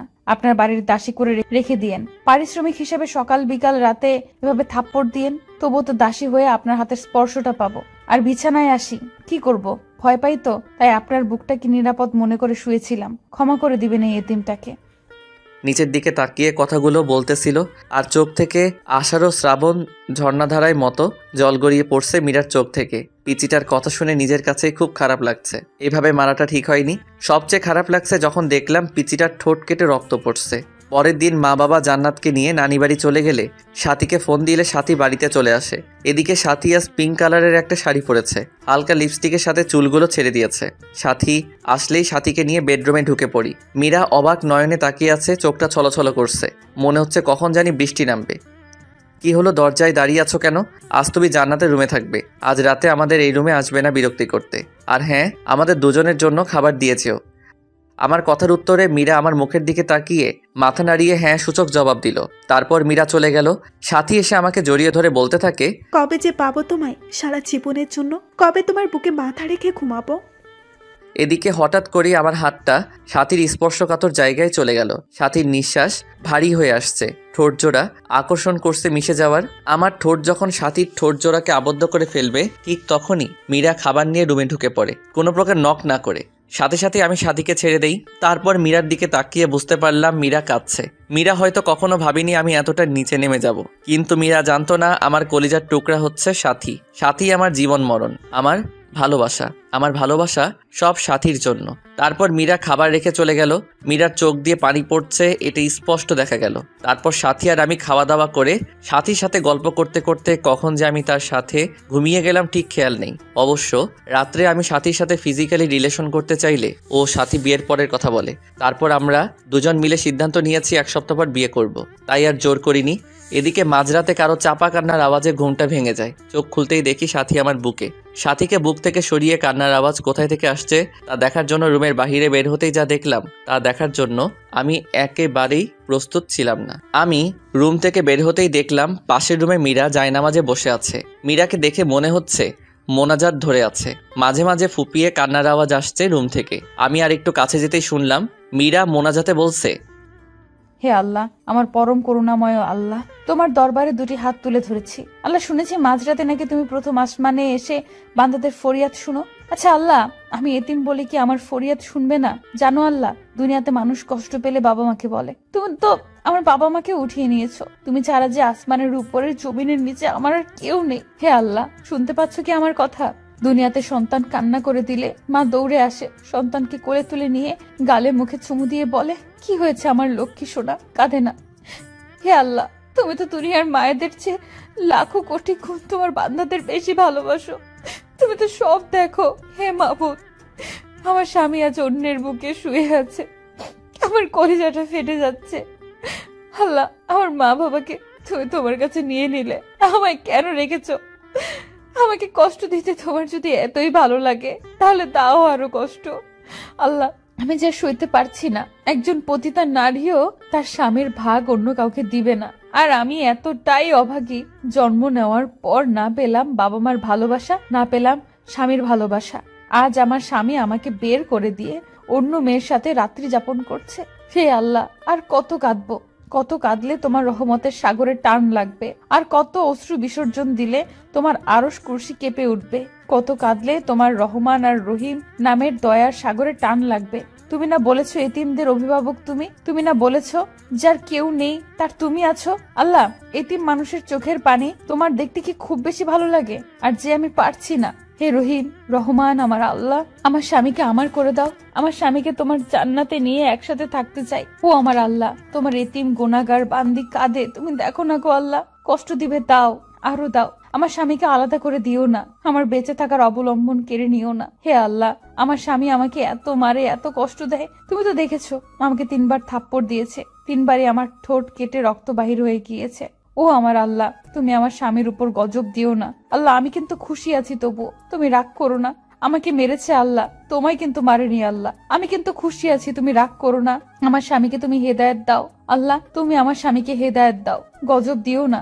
আমার স্বামীর বুকে শেষ নিঃশ্বাস ত্যাগ করার তৌফিক দান করো আল্লাহ। তোমার এতিম গুনাহগার বান্দির এই ফরিয়াদ রেখে তোমার দরবার থেকে হাত নামাচ্ছে আল্লাহ, আমিন। এদিকে দরজার উপাস থেকে মীরার মোনাজাত শুনে নিজের অজান্তেই চোখের পানি এসে গেল। পিছন দিকে তাকিয়ে দেখি সাথী দাঁড়িয়ে আছে। কাপু, তুমি এখানে? আর আমি তোমাকে সারা বাড়ি খুঁজতেছি। এই, তুমি কাঁদছো কেন? কথাটা বলে সাথীও কান্না করে দিয়ে বলল, কাপু, কখনো আমায় ছেড়ে যাবে না তো? আমি ভয়ানক একটা স্বপ্ন দেখলাম তোমায় নিয়ে। তুমি যদি কখনো আমাকে ছেড়ে চলে যাও তাহলে ফলকাটা ছুরি নিয়ে বলছি, এটা আমি আমার গলায় চালিয়ে দিব। তুমি আমাকে ছেড়ে যাওয়ার আগে আমাকে খুন করে আমার লাশের উপর দিয়ে যাবে। এদিকে সাথী আমাকে জড়িয়ে ধরে কাঁদতে লাগলো। আমিও শত অনিচ্ছা সত্ত্বেও সাথীকে বাহুডোরে আবদ্ধ করে নিলাম। সাথী কান্না করতে করতে শার্ট ভিজিয়ে ফেলছে। তারপর সাথীকে ছাড়িয়ে বললাম, ভয় পেও না, তোমাকে ছেড়ে কোথাও যাব না।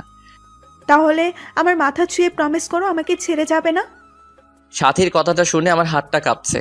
আমার চোখে বরাবর পিচিটার মায়াবী চেহারাটা ভেসে উঠছে। চোখ দিয়ে নিজের অজান্তে পানি আসতে লাগলো। কি করব কিছু বুঝতে পারছি না। জীবনটা এমন কেন? জীবনে কখনো 1000 বছর বেঁচে থাকার ইচ্ছা জাগে, আবার কখনো এক মুহূর্তের জন্য নয়। ওই কাব্য, তুমি আমার মাথা ছুঁয়ে প্রমিস করবে না, কখনো আমায় ছেড়ে যাবে না। প্লিজ প্রমিস করো। তোমাকে হারালে সত্যি আমি যে বাঁচবো না, মরে যাবো সত্যি। প্লিজ প্রমিস করো, নয়তো ছুরিটা গলায় চালিয়ে দিব। প্লিজ এভাবে বলবে না। তুমি যে আমার ভালোবাসা, তুমি যে আমার জীবনের একটা অংশ। এই যে তোমার মাথা ছুঁয়ে প্রমিস করছি, জীবনে কখনো কোনোদিন তোমায় ছেড়ে যাব না। তুমি যে আমার ভালোবাসা, তুমি যে আমার জীবনের একটি অংশ। প্লিজ মরার কথা বলবে না আর। আমি কাকে নিয়ে বাঁচবো? আচ্ছা কাব্য, তোমাকে একটা কথা বলি, রাগ করবে না তো? কি বলবে বলো। আমায় একটা পাপ্পি দিবে? আচ্ছা, কাছে এসো। কাছে আসার কথা শুনে সাথী এতটা কাছে এসে পড়ল যে সাথীর নিঃশ্বাস আমার মুখে পড়ছে। আমার ইচ্ছে করছে না, তবুও নিজের অজান্তেই সাথীর কপালে একটা ভালোবাসার স্পর্শ এঁকে দিলাম। এদিকে সাথী আমাকে ধাক্কা দিয়ে বিছানায় ফেলে দিল। তারপর আর কিছু মনে নেই, তবে কে যেন দরজাটা চাপিয়ে দিল। হঠাৎ বিছানাটা কাঁপছে। চোখ খুলতেই দেখি ফোন এসেছে। ফোনের স্ক্রিনের দিকে তাকাতেই দেখি হিটলারটার ফোন। আমি ভয়ে ভয়ে ফোন তুলতে ওপাশ থেকে বলতে লাগলো, কখন থেকে ফোন দিচ্ছি, ফোন ধরার কোনো নাম নেই। কয়টা বাজে, এখনো ঘুমাচ্ছিস? তাড়াতাড়ি এসে গেট খুলে দিয়ে যা। হে আল্লাহ, কাম সারছে। সাথী এখন আমার বুকেই শুয়ে আছে। এত সকালে বাসায় সাথীকে দেখলে আমাকে কুরবানি করবে। মাথা কাজ করছে না। এই সাথী আর কত ঘুমাবে? এবার উঠো। বাবু, আর একটু ঘুমাই। উঠবা তুমি? তাড়াতাড়ি ওঠো। তারপর সাথী চোখ কসলিয়ে কসলিয়ে উঠে বলল, কি হয়েছে? বাবা এসেছে, বাহিরে দাঁড়িয়ে আছে, কুরবানি করবে আজ আমাদের। এখন কি হবে? যা হবার হবে। বুক থেকে সরো, শাড়িটা পরে নাও। তারপর সাথী শাড়িটা ঠিক করে রুমের বাহিরে এলো। আমি ভয়ে ভয়ে বাসায় গেট খুলতেই বাবা বলল, গেট খুলতে এত সময় লাগে? আর ওই মেয়ে এখানে কেন কেন এসেছে এত সকালে? আমি ঠিক কি বলবো ভেবে পাচ্ছি না, খুব ভয় হচ্ছে। পাশ থেকে তখন হঠাৎ মীরা বলতে লাগলো, বাবার সাথে আমার বান্ধবী এদিক দিয়ে যাচ্ছিল আর আমাকে ফোন দিলে আমি আসতে বলি। বাসায় আসার পর দেখি কাব্য ওর সাথে পূর্ব পরিচিত। ও আচ্ছা, সাথীমা তুমি কিছু মনে করো না, কাব্য ব্যাপার এমনই, সব কিছু সন্দেহের চোখে দেখে। আন্টি, আমি কিছু মনে করিনি, আমার আজ তারা আছে। এখন তাহলে উঠি, অন্যদিন আবার আসবো। সাথী কথাটা বলে চলে গেল। সাথী চলে গেলে মীরাকে ছোট্ট করে একটা ধন্যবাদ দিলাম। মীরা করুণ দৃষ্টিতে আমার দিকে তাকালো। এদিকে মীরার কলেজে ক্লাস শুরু হয়েছে। এতদিন কাজে ব্যস্ত এবং নতুন বউ ছিল, তাই যাওয়া হয়নি। তারপর আব্বু মীরাকে কলেজে দিয়ে আসতে বলল। বাবার কথা মতো মীরাকে কলেজে নিয়ে যাওয়ার জন্য বের হলেই সাথী ফোন দেয়, জিজ্ঞাসা করে, কাব্য বাবু কোথায় তুমি? এই তো আব্বু মীরাকে কলেজে নিয়ে যেতে বলল, তাই দিয়ে আসতে বের হলাম। আচ্ছা, তোমার যাওয়ার কোনো প্রয়োজন নেই, মীরাকে গাড়ি দিয়ে কলেজে পাঠিয়ে দাও। আমি সাথীর কথা মতো তাই করলাম। তারপর দুপুরে বসে আছি, তখন হঠাৎ মীরার নাম্বার থেকে ফোন আসলো। আমি ফোনটা ধরতেই ওপাশ থেকে অপরিচিত কণ্ঠে কেউ একজন বলল, এক্সকিউজ মি, ফোনটা যার তিনি দুর্ঘটনায় মারা গেছেন, লাস্ট ডায়ালে আপনার নাম্বারটা ছিল, এজন্য আপনাকে কল দিলাম। প্লিজ মেয়েটি যদি আপনার পরিচিত হয়ে থাকে তাহলে চট্টগ্রাম মেডিকেল কলেজ হাসপাতালে আসুন। কথাটা শুনে কিছুক্ষণের জন্য আমি পাথর হয়ে গিয়েছিলাম। কি থেকে কি হয়ে গেল কিছুই বুঝলাম না। সাথে সাথে হসপিটালে গিয়ে দেখি লাশের মাথাটা কেমন যেন থেতলে গেছে, নাক দিয়ে রক্ত বের হয়ে আছে, মুখটা অনেক মায়াবী লাগছে। আজ কেন জানি আমার বুকটা ফেটে কান্না আসছে। কিন্তু কেন? আজ তো আমার সুখের দিন, আমার পথের কাটা দুনিয়া থেকে বিদায় নিয়েছে। তবে কেন এত কষ্ট হচ্ছে? মনে হচ্ছে প্রাণটা দেহ থেকে বের হয়ে যাচ্ছে। হে আল্লাহ, ভালোবাসা পাওয়ার জন্য নিজের স্ত্রীকে খুন করে ফেললাম। তার কিছুক্ষণ পর বাবা মা আসলো, তারাও কাঁদছে। বাবা সবচেয়ে বেশি কাঁদছে। তারপর মীরাকে হাসপাতাল থেকে বাসায় নিয়ে আসা হলো। আজ মীরার দাফন। আমি মীরার লাশটা কাঁধে নিয়েছি। মনে হচ্ছে কলিজাতে কেউ ছুরি চালিয়ে দিয়েছে। দূরে সাথীকে দাঁড়িয়ে থাকতে দেখলাম, সাথীও আজ কাঁদছে। আকাশ বাতাস আজ কাঁদছে মনে হচ্ছে।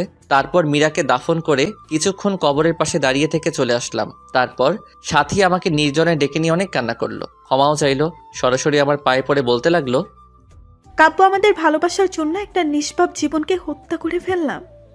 আমি সাথীকে সান্ত্বনা দেওয়ার জন্য বললাম, তুমি কিছু অন্যায় করনি, যদিও বা করে থাকো সব তোমার ভালোবাসাকে পাওয়ার জন্য। তারপর সাথী চলে গেল। আমার মনে হচ্ছে মীরার ছায়া মনে হয় প্রতিনিয়ত আমার পাশে ঘুরে। কেমন যেন উদাসীন উদাসীন লাগছে। আজকে ভাবলাম সাথীর কাছে যাই, এভাবে আর পারছি না। আজ রাতটা সাথীর সাথে থাকবো। সাথীকে ফোন দিয়ে পেলাম না, এই জন্য সরাসরি বাসায় চলে গেলাম। বাসায় গিয়ে দেখি দরজা খোলা। আমি সরাসরি সাথীর রুমে চলে গেলাম। হঠাৎ সাথীর রুমের কাছে যেতেই দরজার ভেতর থেকে পুরুষ কণ্ঠের আওয়াজ শুনলাম। আমি ভেতরে কি হচ্ছে তা দেখার জন্য জানালার পর্দা সরিয়ে রুমের ভেতরে তাকাতেই চমকে উঠলাম। এটা কি হচ্ছে? সাথী আর তার ভাই রথক্রিয়ায় ব্যস্ত। তারপর হঠাৎ সাথী আর সাথীর ভাই যা বলল তা শোনার জন্য আমি একেবারেই অপ্রস্তুত ছিলাম। তাদের কথোপকথন, বাবু কতদিন ধরে আদর করো না, প্লিজ আর একটু কাছে আসো। মা, আমার বাবুটা কি হট।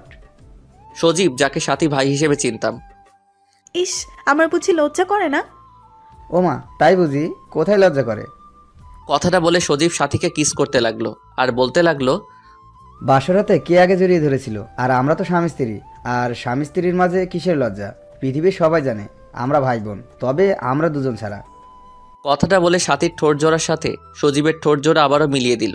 এদিকে এসব দৃশ্য দেখে আমার পায়ের তলার মাটি সরে যাচ্ছে, চোখ দিয়ে অঝরে পানি ঝরছে, যার জন্য আমার নিষ্পাপ বউকে হারালাম।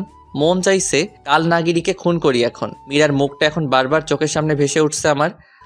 ওগো শুনছো, আমাদের প্ল্যান সাকসেসফুল হওয়ার পথে। আমাদের পথের কাটা মীরাকে গাড়ি চাপা দিয়ে মেরে ফেলেছি। মেয়েটা কাব্যকে অনেক ভালোবাসতো, কিন্তু আমার অভিনয়ের কাছে সব ভালোবাসা চাপা পড়ে গেছে। আমার বউটা অভিনয় অ্যাওয়ার্ড পাবে। তুমি একদম পারফেক্ট অভিনয় করেছো।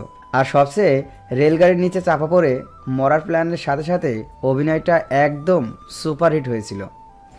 দেখতে হবে না বউটা কার। এখন শেষ একটা কাজ হচ্ছে আমার জন্য। পাগল কাব্যকে বিয়ে করে কৌশলে তার সমস্ত সম্পত্তি লিখে নিয়ে আমার বাবুটাকে নিয়ে আমেরিকা চলে যাওয়া, আর তা এই মাসেই পূরণ হবে। হাসতে হাসতে কথাগুলো বলল সাথী। এদিকে কথাগুলো শুনে আমার বুকটা চিনচিনে ব্যথা করছে। মন চাচ্ছে দুইটাকে খুন করি। এদের জন্য আমার স্ত্রী মীরা আজ পরপারে, কিন্তু না, এদের এইভাবে মারলে ফেসে যাব। তাই কৌশলে আমার স্ত্রী হত্যার প্রতিশোধ নিতে হবে। আজ বাইক চালাচ্ছি আর মীরার কথা ভাবছি। মনে হচ্ছে মীরা আমার পাশে বসে শক্ত করে আমাকে জড়িয়ে ধরে আছে। চোখ দিয়ে নিজের অজান্তেই পানি আসছে। বাড়িতে এসে বাবাকে জড়িয়ে ধরে ছোট বাচ্চার মতো কান্না করে দিলাম। খুব কষ্ট হচ্ছে আমার। বাবা মাথায় হাত বুলিয়ে দিয়ে বলল, আল্লাহর উপর ভরসা রাখ, তিনি সবকিছু ঠিক করে দিবেন। তারপর রুমে এসে শুয়ে পড়লাম। চোখ বন্ধ করলেই পিচিটাকে দেখতে পাই। খাইতে গেলেও মনে হয় কে যেন বলে, তুমি খাবে না? তুমি না খেলে আমিও খাবো না। আমি পারছি না এভাবে আর থাকতে। তারপর হঠাৎ ক্রিং ক্রিং করে ফোনটা বাজছে। ফোনের দিকে চেয়ে দেখি কাল নাগিনীটা ফোন দিয়েছে। শত অনিচ্ছা সত্ত্বেও ফোনটা ধরলাম। ওপাশ থেকে, আমার বাবুটা কেমন আছে? আমার বাবুটাকে বড্ড বেশি মিস করছি। বাবুটা একটু আমার সাথে দেখা করবে কি পার্কে? আমার যে বুকটা চিনচিনে ব্যথা করছে। এতগুলো আর অল্প দিন পরেই আমার বাবুটাকে আপন করে পাবো। প্লিজ এসে পড়ো পার্কে। আমি কিছু না বলেই কাল নাগিনীটার ফোনটা কেটে পার্কে চলে গেলাম। পার্কে গিয়ে চুপচাপ পাশে দাঁড়িয়ে আছি। কাল নাগিনীটা নীল শাড়ি পরেছে, নোংরা শরীরটাকে ঢেকে রেখেছে নীল পোশাকের আড়ালে। যদি কেউ নোংরা মনের কার্যকলাপ দেখতে পারতো, মনে হয় কেউ থুতু পর্যন্ত দিত না এই শরীরে। কি হলো বাবু, তোমার পছন্দের শাড়ি পরেছি, কেমন লাগছে বললে না তো? কি বলবো? আচ্ছা বাদ দাও, আমার পথের কাটা তো নেই। চলো না বিয়ে করে নেই। তোমাকে ছাড়া রাতগুলো আমার নির্ঘুম কাটে। তুমি যে আমার স্পন্দন। খুব ইচ্ছে করে তোমাকে আপন করে নেওয়ার। আল্লাহ আমার সেই ইচ্ছা পূরণ করবে না। আমি যে তোমাকে নিজের থেকেও বেশি ভালোবাসি। কথাটা বলার সাথে সাথে ঠাস ঠাস করে চর বসিয়ে দিলাম। আর সহ্য হচ্ছে না। এই, তুই আমাকে ভালোবাসিস? তাহলে সজীবকে? কাব্য কি বলছে এইসব? সজীব তো আমার ভাইয়া। চোখের পানি ফেলে দিয়ে কথাটা বলল সাথী। এমন চেহারা দেখে যে কেউ কালনাগিনীটার মায়ায় পড়ে যাবে, কিন্তু আমি নই। ছি, তোর লজ্জা করে না নিজের স্বামীকে ভাই বলতে, স্বামীকে ভাই বানাতে? আমি সেদিন তোর বাসায় গিয়ে সব দেখেছি আর শুনেছি। তোদের দুটোকে আমি নিজের হাতে খুন করে আমার ফুলের মতো নিষ্পাপ স্ত্রী হত্যার প্রতিশোধ নিব। হা হা হা। তার আগে দেখ এই ভিডিওটা। তুই যদি সাথীকে বিয়ে না করিস তাহলে বলবো তুই সাথীকে বিয়ের প্রলোভ দেখিয়ে তার সর্বনাশ করেছিস। আর সাথী এখন অন্তঃসত্ত্বা, তাই বুঝে নে কি করবি এখন তুই। কথাগুলো শুনে পিছন দিকে তাকাতেই দেখি সজীব মোবাইল ফোনে সাথীর আর আমার হোটেল রুমের ভিডিও এবং বাসার ভিডিও তুলে রাখছে। এসব দেখে নিজেকে আর কন্ট্রোল করতে পারছি না। ফোনটা আছাড় দিয়ে ভেঙে ফেললাম। বাবু খুব রাগ করেছ? এমন হাজারো ভিডিও আছে। আচ্ছা বাবু রাগ করে না। আগামী সপ্তাহে আমাদের বিয়ে। তুমি কাজে অফিসে চলে এসো, নয়তো থানাতে পাঠাবো বাসুর করতে। ওদের কথা শুনে আমি আর কিছু বলতে পারলাম না। এসব আমার পাপের ফল। তাই এখান থেকে বাসায় চলে আসলাম। বাসায় এসে মীরার ছবিটা বুকে নিয়ে কান্না করতেই ঘুমিয়ে গেলাম। পরের দিন সকালবেলা টেলিভিশন অন করতেই আমি যা দেখলাম তা দেখার জন্য আমি মোটেও প্রস্তুত ছিলাম না। কারণ খবরে দেখলাম গতকাল রোড অ্যাক্সিডেন্টে সজীব আর সাথী দুজনেই মারা গিয়েছে। মনে মনে ভাবলাম আল্লাহ তাআলার বিচার সবচেয়ে বড় বিচার, যার হাত থেকে কারো রেহাই নেই। পরের দিন মীরার পছন্দের নীল শার্টটা বের করার সময় আলমারি খুলে একটা ডায়েরি পেলাম। ডায়েরিটা হাতে নিয়েই বুঝতে পারলাম এটা মীরার লেখা ডায়েরি। না পড়া সেই ডায়েরিটার প্রথম পাতা উল্টাতেই নীল কালিতে লিখে দেখলাম, গতকাল আমার বাসর ছিল। বাসর সব নারীর জীবনে শ্রেষ্ঠ একটি রাত থাকে, কিন্তু আমার বাসরাতে স্বামীর হাতের স্পর্শে ঠোঁটের রক্ত ঝরিয়েছি। মা বাবাকে হারিয়ে ভেবেছিলাম স্বামীর পায়ের নিচেই বাকি জীবনটা কাটিয়ে দেব, কিন্তু আল্লাহ যার কপালে সুখ রাখে না সে কিভাবে সুখী হবে? প্রতিদিন মাঝরাতে সবাই যখন ঘুমিয়ে থাকতো আমি অভাগী একা একা ঘুম থেকে উঠে পড়তাম। আল্লাহর কাছে মাঝরাতে স্বামীকে চেয়ে কান্না করতাম, যেদিন আমার স্বামীর সাথে আমার প্রথম যৌন সংগ্রাম হলো, সেদিন সব কষ্ট ভুলে গেছিলাম। মনে মনে আল্লাহর দরবারে লক্ষ কোটি শুকরিয়া জানিয়েছিলাম আল্লাহ তাআলা আমার বরকে আমার করে দিয়েছে। কিন্তু পরের দিন যখন আমার স্বামী জন্ম নিয়ন্ত্রণ পিল নিয়ে এসে আমাকে খেতে বলে, মুহূর্তে আমার পৃথিবীটা ওলট পালট হয়ে যায়। আমার স্বামী বাধ্য করে আমাকে জন্ম নিয়ন্ত্রণ পিল খাওয়ার। আমি আল্লাহর কাছে কত কেঁদেছি সন্তানটাকে গর্ভধারণ করার জন্য, কিন্তু খুব কষ্ট হতো, বুকের ভেতরটা ফেটে কান্না আসতো যখন দেখলাম আমার স্বামী সাথী নামে মেয়েটার সাথে অবৈধ কাজ করে, আর নিজে যখন তাদের কুকর্ম ঢেকে রাখার জন্য দরজা টেনে দেয়। বাবাকে বলি যে সাথী আমার ফ্রেন্ড, নিজের স্বামীকে বাঁচাতে নিজের ভালোবাসার অধিকার বিসর্জন দিয়েছি। সবচেয়ে বেশি কষ্ট লেগেছে সেদিন যেদিন শুনেছি আমাকে মারার জন্য আমার স্বামী আর সাথী প্ল্যান করেছে। সব জেনেও মনকে এ বলে সান্ত্বনা দিয়েছি যে কাব্য যদি আমার জীবনের বিনিময়ে সুখী হয় তাহলেই আমি সার্থক। ডায়েরিটা পড়ে আমি আর নিজেকে ঠিক রাখতে পারলাম না। আমি পিছন দিকে তাকাতেই দেখি মীরা আমার পাশে দাঁড়িয়ে কান্না করছে। এই মীরা, কাঁদছো কেন? আমি তোমাকে কষ্ট দিয়েছি, তার ফল ভোগ করছি। এই কাব্য, কি হয়েছে তোর? কার সাথে কথা বলছিলি? আম্মু, কথা বলো না, দেখো না মীরা কান্না করছে। আম্মু, আমি ওকে খুব কষ্ট দিয়েছি। কোথায় মীরা? আর তুই কেন মীরাকে কষ্ট দিতে যাবি? তারপর আমার আর কিছুই মনে নেই। পরের দিন মা বাবা আমাকে হসপিটালে নিয়ে গেল। এখন আমার কোনো চিন্তা নেই, কারণ আমি এখন মীরাকে সাথে নিয়েই ঘুমাই। শালার ডাক্তার নাকি বলে আমি পাগল হয়ে গেছি। শালার পড়ালেখা করে নিজে পাগল হয়েছে, এখন আমাকে পাগল বলে কত বড় সাহস। আরেকবার যখন পাগল বলছে তখন গলা ধাক্কা দিয়ে ফেলে দিয়েছি। তারপর আমাকে জোর করে একটা রুমে আঁকড়ে রেখেছে। এখন রুমে শুধু আমি আর মীরা। তারপর আমি একটা নার্সকে জিজ্ঞাসা করলাম, আমি এখন কোথায়? আপনি এখন পাবনায় আছেন আপনার বউ মীরার সাথে। কথাটা বলে একটা কিসের যেন ইঞ্জেকশন আমাকে দিয়ে দিল। তারপর আমি হারিয়ে গেলাম ঘুমের রাজ্যে। সকালবেলা ঘুম থেকে উঠে দেখি মীরা আমার দিকে চেয়ে চেয়ে হাসছে, সাথে বাবা মাও আসছে। তারপর আমি বাবাকে বললাম, বাবা, আমার এখানে থাকতে ভালো লাগে না, আমাকে তোমাদের সাথে নিয়ে চলো, সাথে তোমাদের বৌমা মীরাকেও নিয়ে চলো। কিন্তু আম্মু আব্বু কেউ কোনো কথা বলছে না, শুধু কাঁদছে। তাই আমি আবারও প্রশ্ন করলাম, ও বাবা, তোমরা কাঁদছো কেন? আমাকে এখান থেকে নিয়ে যাবে না? জানো বাবা, এখানে কেউ আমার সাথে কথা বলে না, শুধু মীরা ছাড়া। এখানে শুধু মীরা আমার সাথে কথা বলে, আর কেউ না। ও বাবা, আমাকে নিয়ে চলো না, আমি থাকবো না এখানে। কথাগুলো বলেই কাঁদতে লাগলাম, কিন্তু বাবা কিছু না বলে মাকে নিয়ে চলে গেল। তারপর একটা নার্স এসে ইঞ্জেকশন দিয়ে গেল। তারপর আর আবারও সেই ঘুমের রাজ্যে। আর কিছু মনে নেই। আমি সবসময় শুধু মীরার সাথেই কথা বলতাম। 5 বছর পর আজ মা বাবা আমাকে নিতে আসছে। এখন মীরাও আমার সাথে আর কথা বলে না। আমি জানি মীরা মারা গেছে। তারপর মা বাবা আমাকে বাসায় নিয়ে এসে বলল, কাব্য, বাবা, তুমি 5 বছর পাগল হয়ে পাবনা মানসিক হসপিটালে ছিলে, আর এই 5 বছরে আমাদের অনেক পরিবর্তন হয়ে গেছে। আমরা আজ নিঃস্ব, ব্যবসাতে ক্ষতি হয়েছে, ব্যাংকের লোক ঋণের পরিশোধ করতে বাড়িটাও বিক্রি করে দিয়েছি, এখন এই বাসাতে ভাড়া আছি। বাবার কথাগুলো শুনে আমার নিজের অজান্তেই চোখের কোণে পানি চলে আসলো। আমার বাবা এই বয়সে মানুষের অফিসে কাজ করে। তারপর আমি মনে মনে ভাবলাম, আমার কোনো না কোনো একটা জব করতেই হবে। যেই ভাবা সেই কাজ। কয়েক জায়গায় আবেদন করলাম, সাথে একটা প্রাইভেট প্রতিষ্ঠানে শিক্ষকতা করার জন্য আবেদন করলাম। সপ্তাহখানেক পর নোটিশ আসলো, সেই প্রতিষ্ঠানে আমাকে জয়েন করতে বলেছে। আর এইভাবে দিনগুলো ভালোই কাটছিল। কিন্তু প্রতি রাতেই মীরার স্মৃতিগুলো আমাকে ঘুমাতে দেয় না। মীরার সেই দুষ্টমিগুলো আজও আমাকে কাঁদায়। প্রতি রাতে আমি মীরার ছবি বুকে নিয়ে ঘুমাই। খুব কষ্ট হয়। মাঝরাতে মোনাজাতে শুধু একটা কথাই বলি, আল্লাহ আমার স্ত্রীকে ভালো রেখো। এদিকে একদিন আমি স্কুলে একটা বাচ্চাকে দেখে খুব অবাক হয়ে গেলাম। কি সুন্দর করে হাসে, ঠিক মীরার মতো। কি মায়াবী চাহনি, মনে হচ্ছে এই যেন মীরার প্রতিচ্ছবি তার মাঝে দেখতে পাচ্ছি। তারপর আমি মেয়েটাকে ডাক দিয়ে বললাম, তোমার নাম কি মামনি? আসসালামু আলাইকুম। ওয়ালাইকুম আসসালাম। উত্তরটা দিয়ে মনে মনে ভাবতে লাগলাম, এতটুকু একটা বাচ্চা মেয়ে হাই হ্যালো না বলে সালাম দিল। আপনি কি জানেন না কার সাথে কথা বলতে হলে সালাম দিতে হয়? আর আমার নাম তাসনিয়া করিমা রাইসা। নামটা শুনে বুকটা কেমন যেন কেঁপে উঠল। আচ্ছা, আপনি আমাদের নতুন টিচার? হ্যাঁ মামনি, আমি তোমাদের নতুন টিচার। এই না চকলেট, আজ থেকে আমরা ফ্রেন্ড, কেমন? ফ্রেন্ড। তুমি আমার থেকে চকলেট নিলে তুমি আমাকে পাপ্পি দিবে না? তুমি একটা কিপ্তি কেন?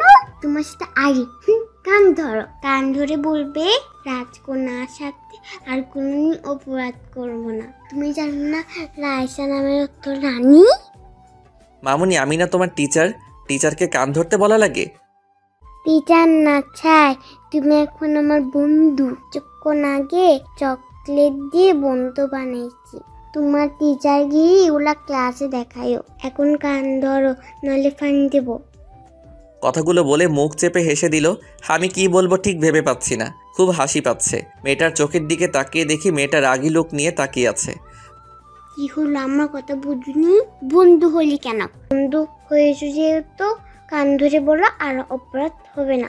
যদি কান না দেবো তাহলে দাঁত পড়ে যাবে, আর দাঁত পড়ে গেলে বিয়ে হবে না। তারপর আমি রাইসার কথা শুনে কান ধরে বললাম, আচ্ছা আমার ভুল হয়ে গেছে, আর এমন ভুল হবে না বলেই মেয়েটাকে টান দিয়ে কোলে নিয়ে গালে মুখে চুমু দিয়ে বললাম, মামুনি এখন হয়েছে? বেশ হয়েছে, তুমি খুব ভালো। তখন হঠাৎ পাশ থেকে 10 বছরের মতো একটা মেয়ে এসে বলল, রাইসা, আব্বু এসেছে, চলো, দাঁড়িয়ে আছে। ও আপু, তুমি আমার ফ্রেন্ডের সাথে পরিচয় হই না? এই যে স্যার, এটা আমার আপু রিচি। রিচি আপু, স্যারকে সালাম দাও। আসসালামু আলাইকুম, আমি রিচি। স্যার আজকে আসি। বলতে হঠাৎ দেখে একটা ভদ্রলোক এসে রাইসাকে কোলে নিল। রাইসা বাবাই বাবাই বলে লোকটাকে জড়িয়ে ধরলো। তারপর লোকটা রাইসা আর রিচিকে নিয়ে গাড়ি করে চলে গেল। মনে মনে ভাবলাম, আজ যদি মীরা বেঁচে থাকতো তাহলে আমাদের সন্তানটাও ঠিক এতটুকু বড়ই হতো। তখন নিজের অজান্তেই চোখের পাতাটা ভিজে উঠল, আর সাথে সাথেই মীরার চাঁদ মুখটা ভেসে উঠছে স্মৃতিপটে। এদিকে বাসায় এসে দেখি বাবা অসুস্থ। তারপর বাবাকে নিয়ে হসপিটালে গেলাম। ডাক্তারের রুমে গিয়ে স্কুলে সেই লোকটাকে দেখলাম কেমন বিচলিত ভঙ্গিতে বসে আছে। তারপর ডাক্তার লোকটিকে বলল, রফিক সাহেব, যদি ও নেগেটিভ রক্ত না পাওয়া যায় 4 ঘন্টার ভেতর, তাহলে আপনার মেয়েকে বাঁচানো সম্ভব না। এদিকে আমি একজন ডাক্তারকে নিয়ে বাবাকে দেখালাম। ডাক্তার বলল, তেমন কিছু না, হয়নি, শুধু প্রেশারটা একটু বেড়েছে। তারপর আমি বাবার বেড থেকে বের হয়ে পাশের বেডের দিকে তাকাতেই বুকটা কেমন যেন উহু করে কেঁদে উঠল। কি মায়াবী মুখটা, কেমন যেন অন্ধকারে ঢাকা পড়ে গেছে। মুখে অক্সিজেন মাস্ক লাগানো, মনে হচ্ছে এ যেন আমার নিজের আপন কেউ। আর কেন আমার এতটা কষ্ট হচ্ছে মেয়েটাকে দেখে, বুকের ভেতর চিনচিনে ব্যথা করছে। তারপর আমি ডাক্তারের রুমে গিয়ে বললাম, মেয়েটার কি হয়েছে?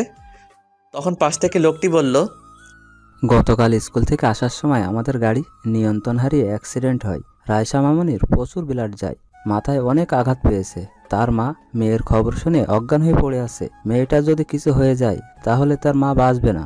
যদি এখন রক্ত না পাওয়া যায়, আল্লাহ যে কি করবেন। কথাটা বলেই কেঁদে দিল।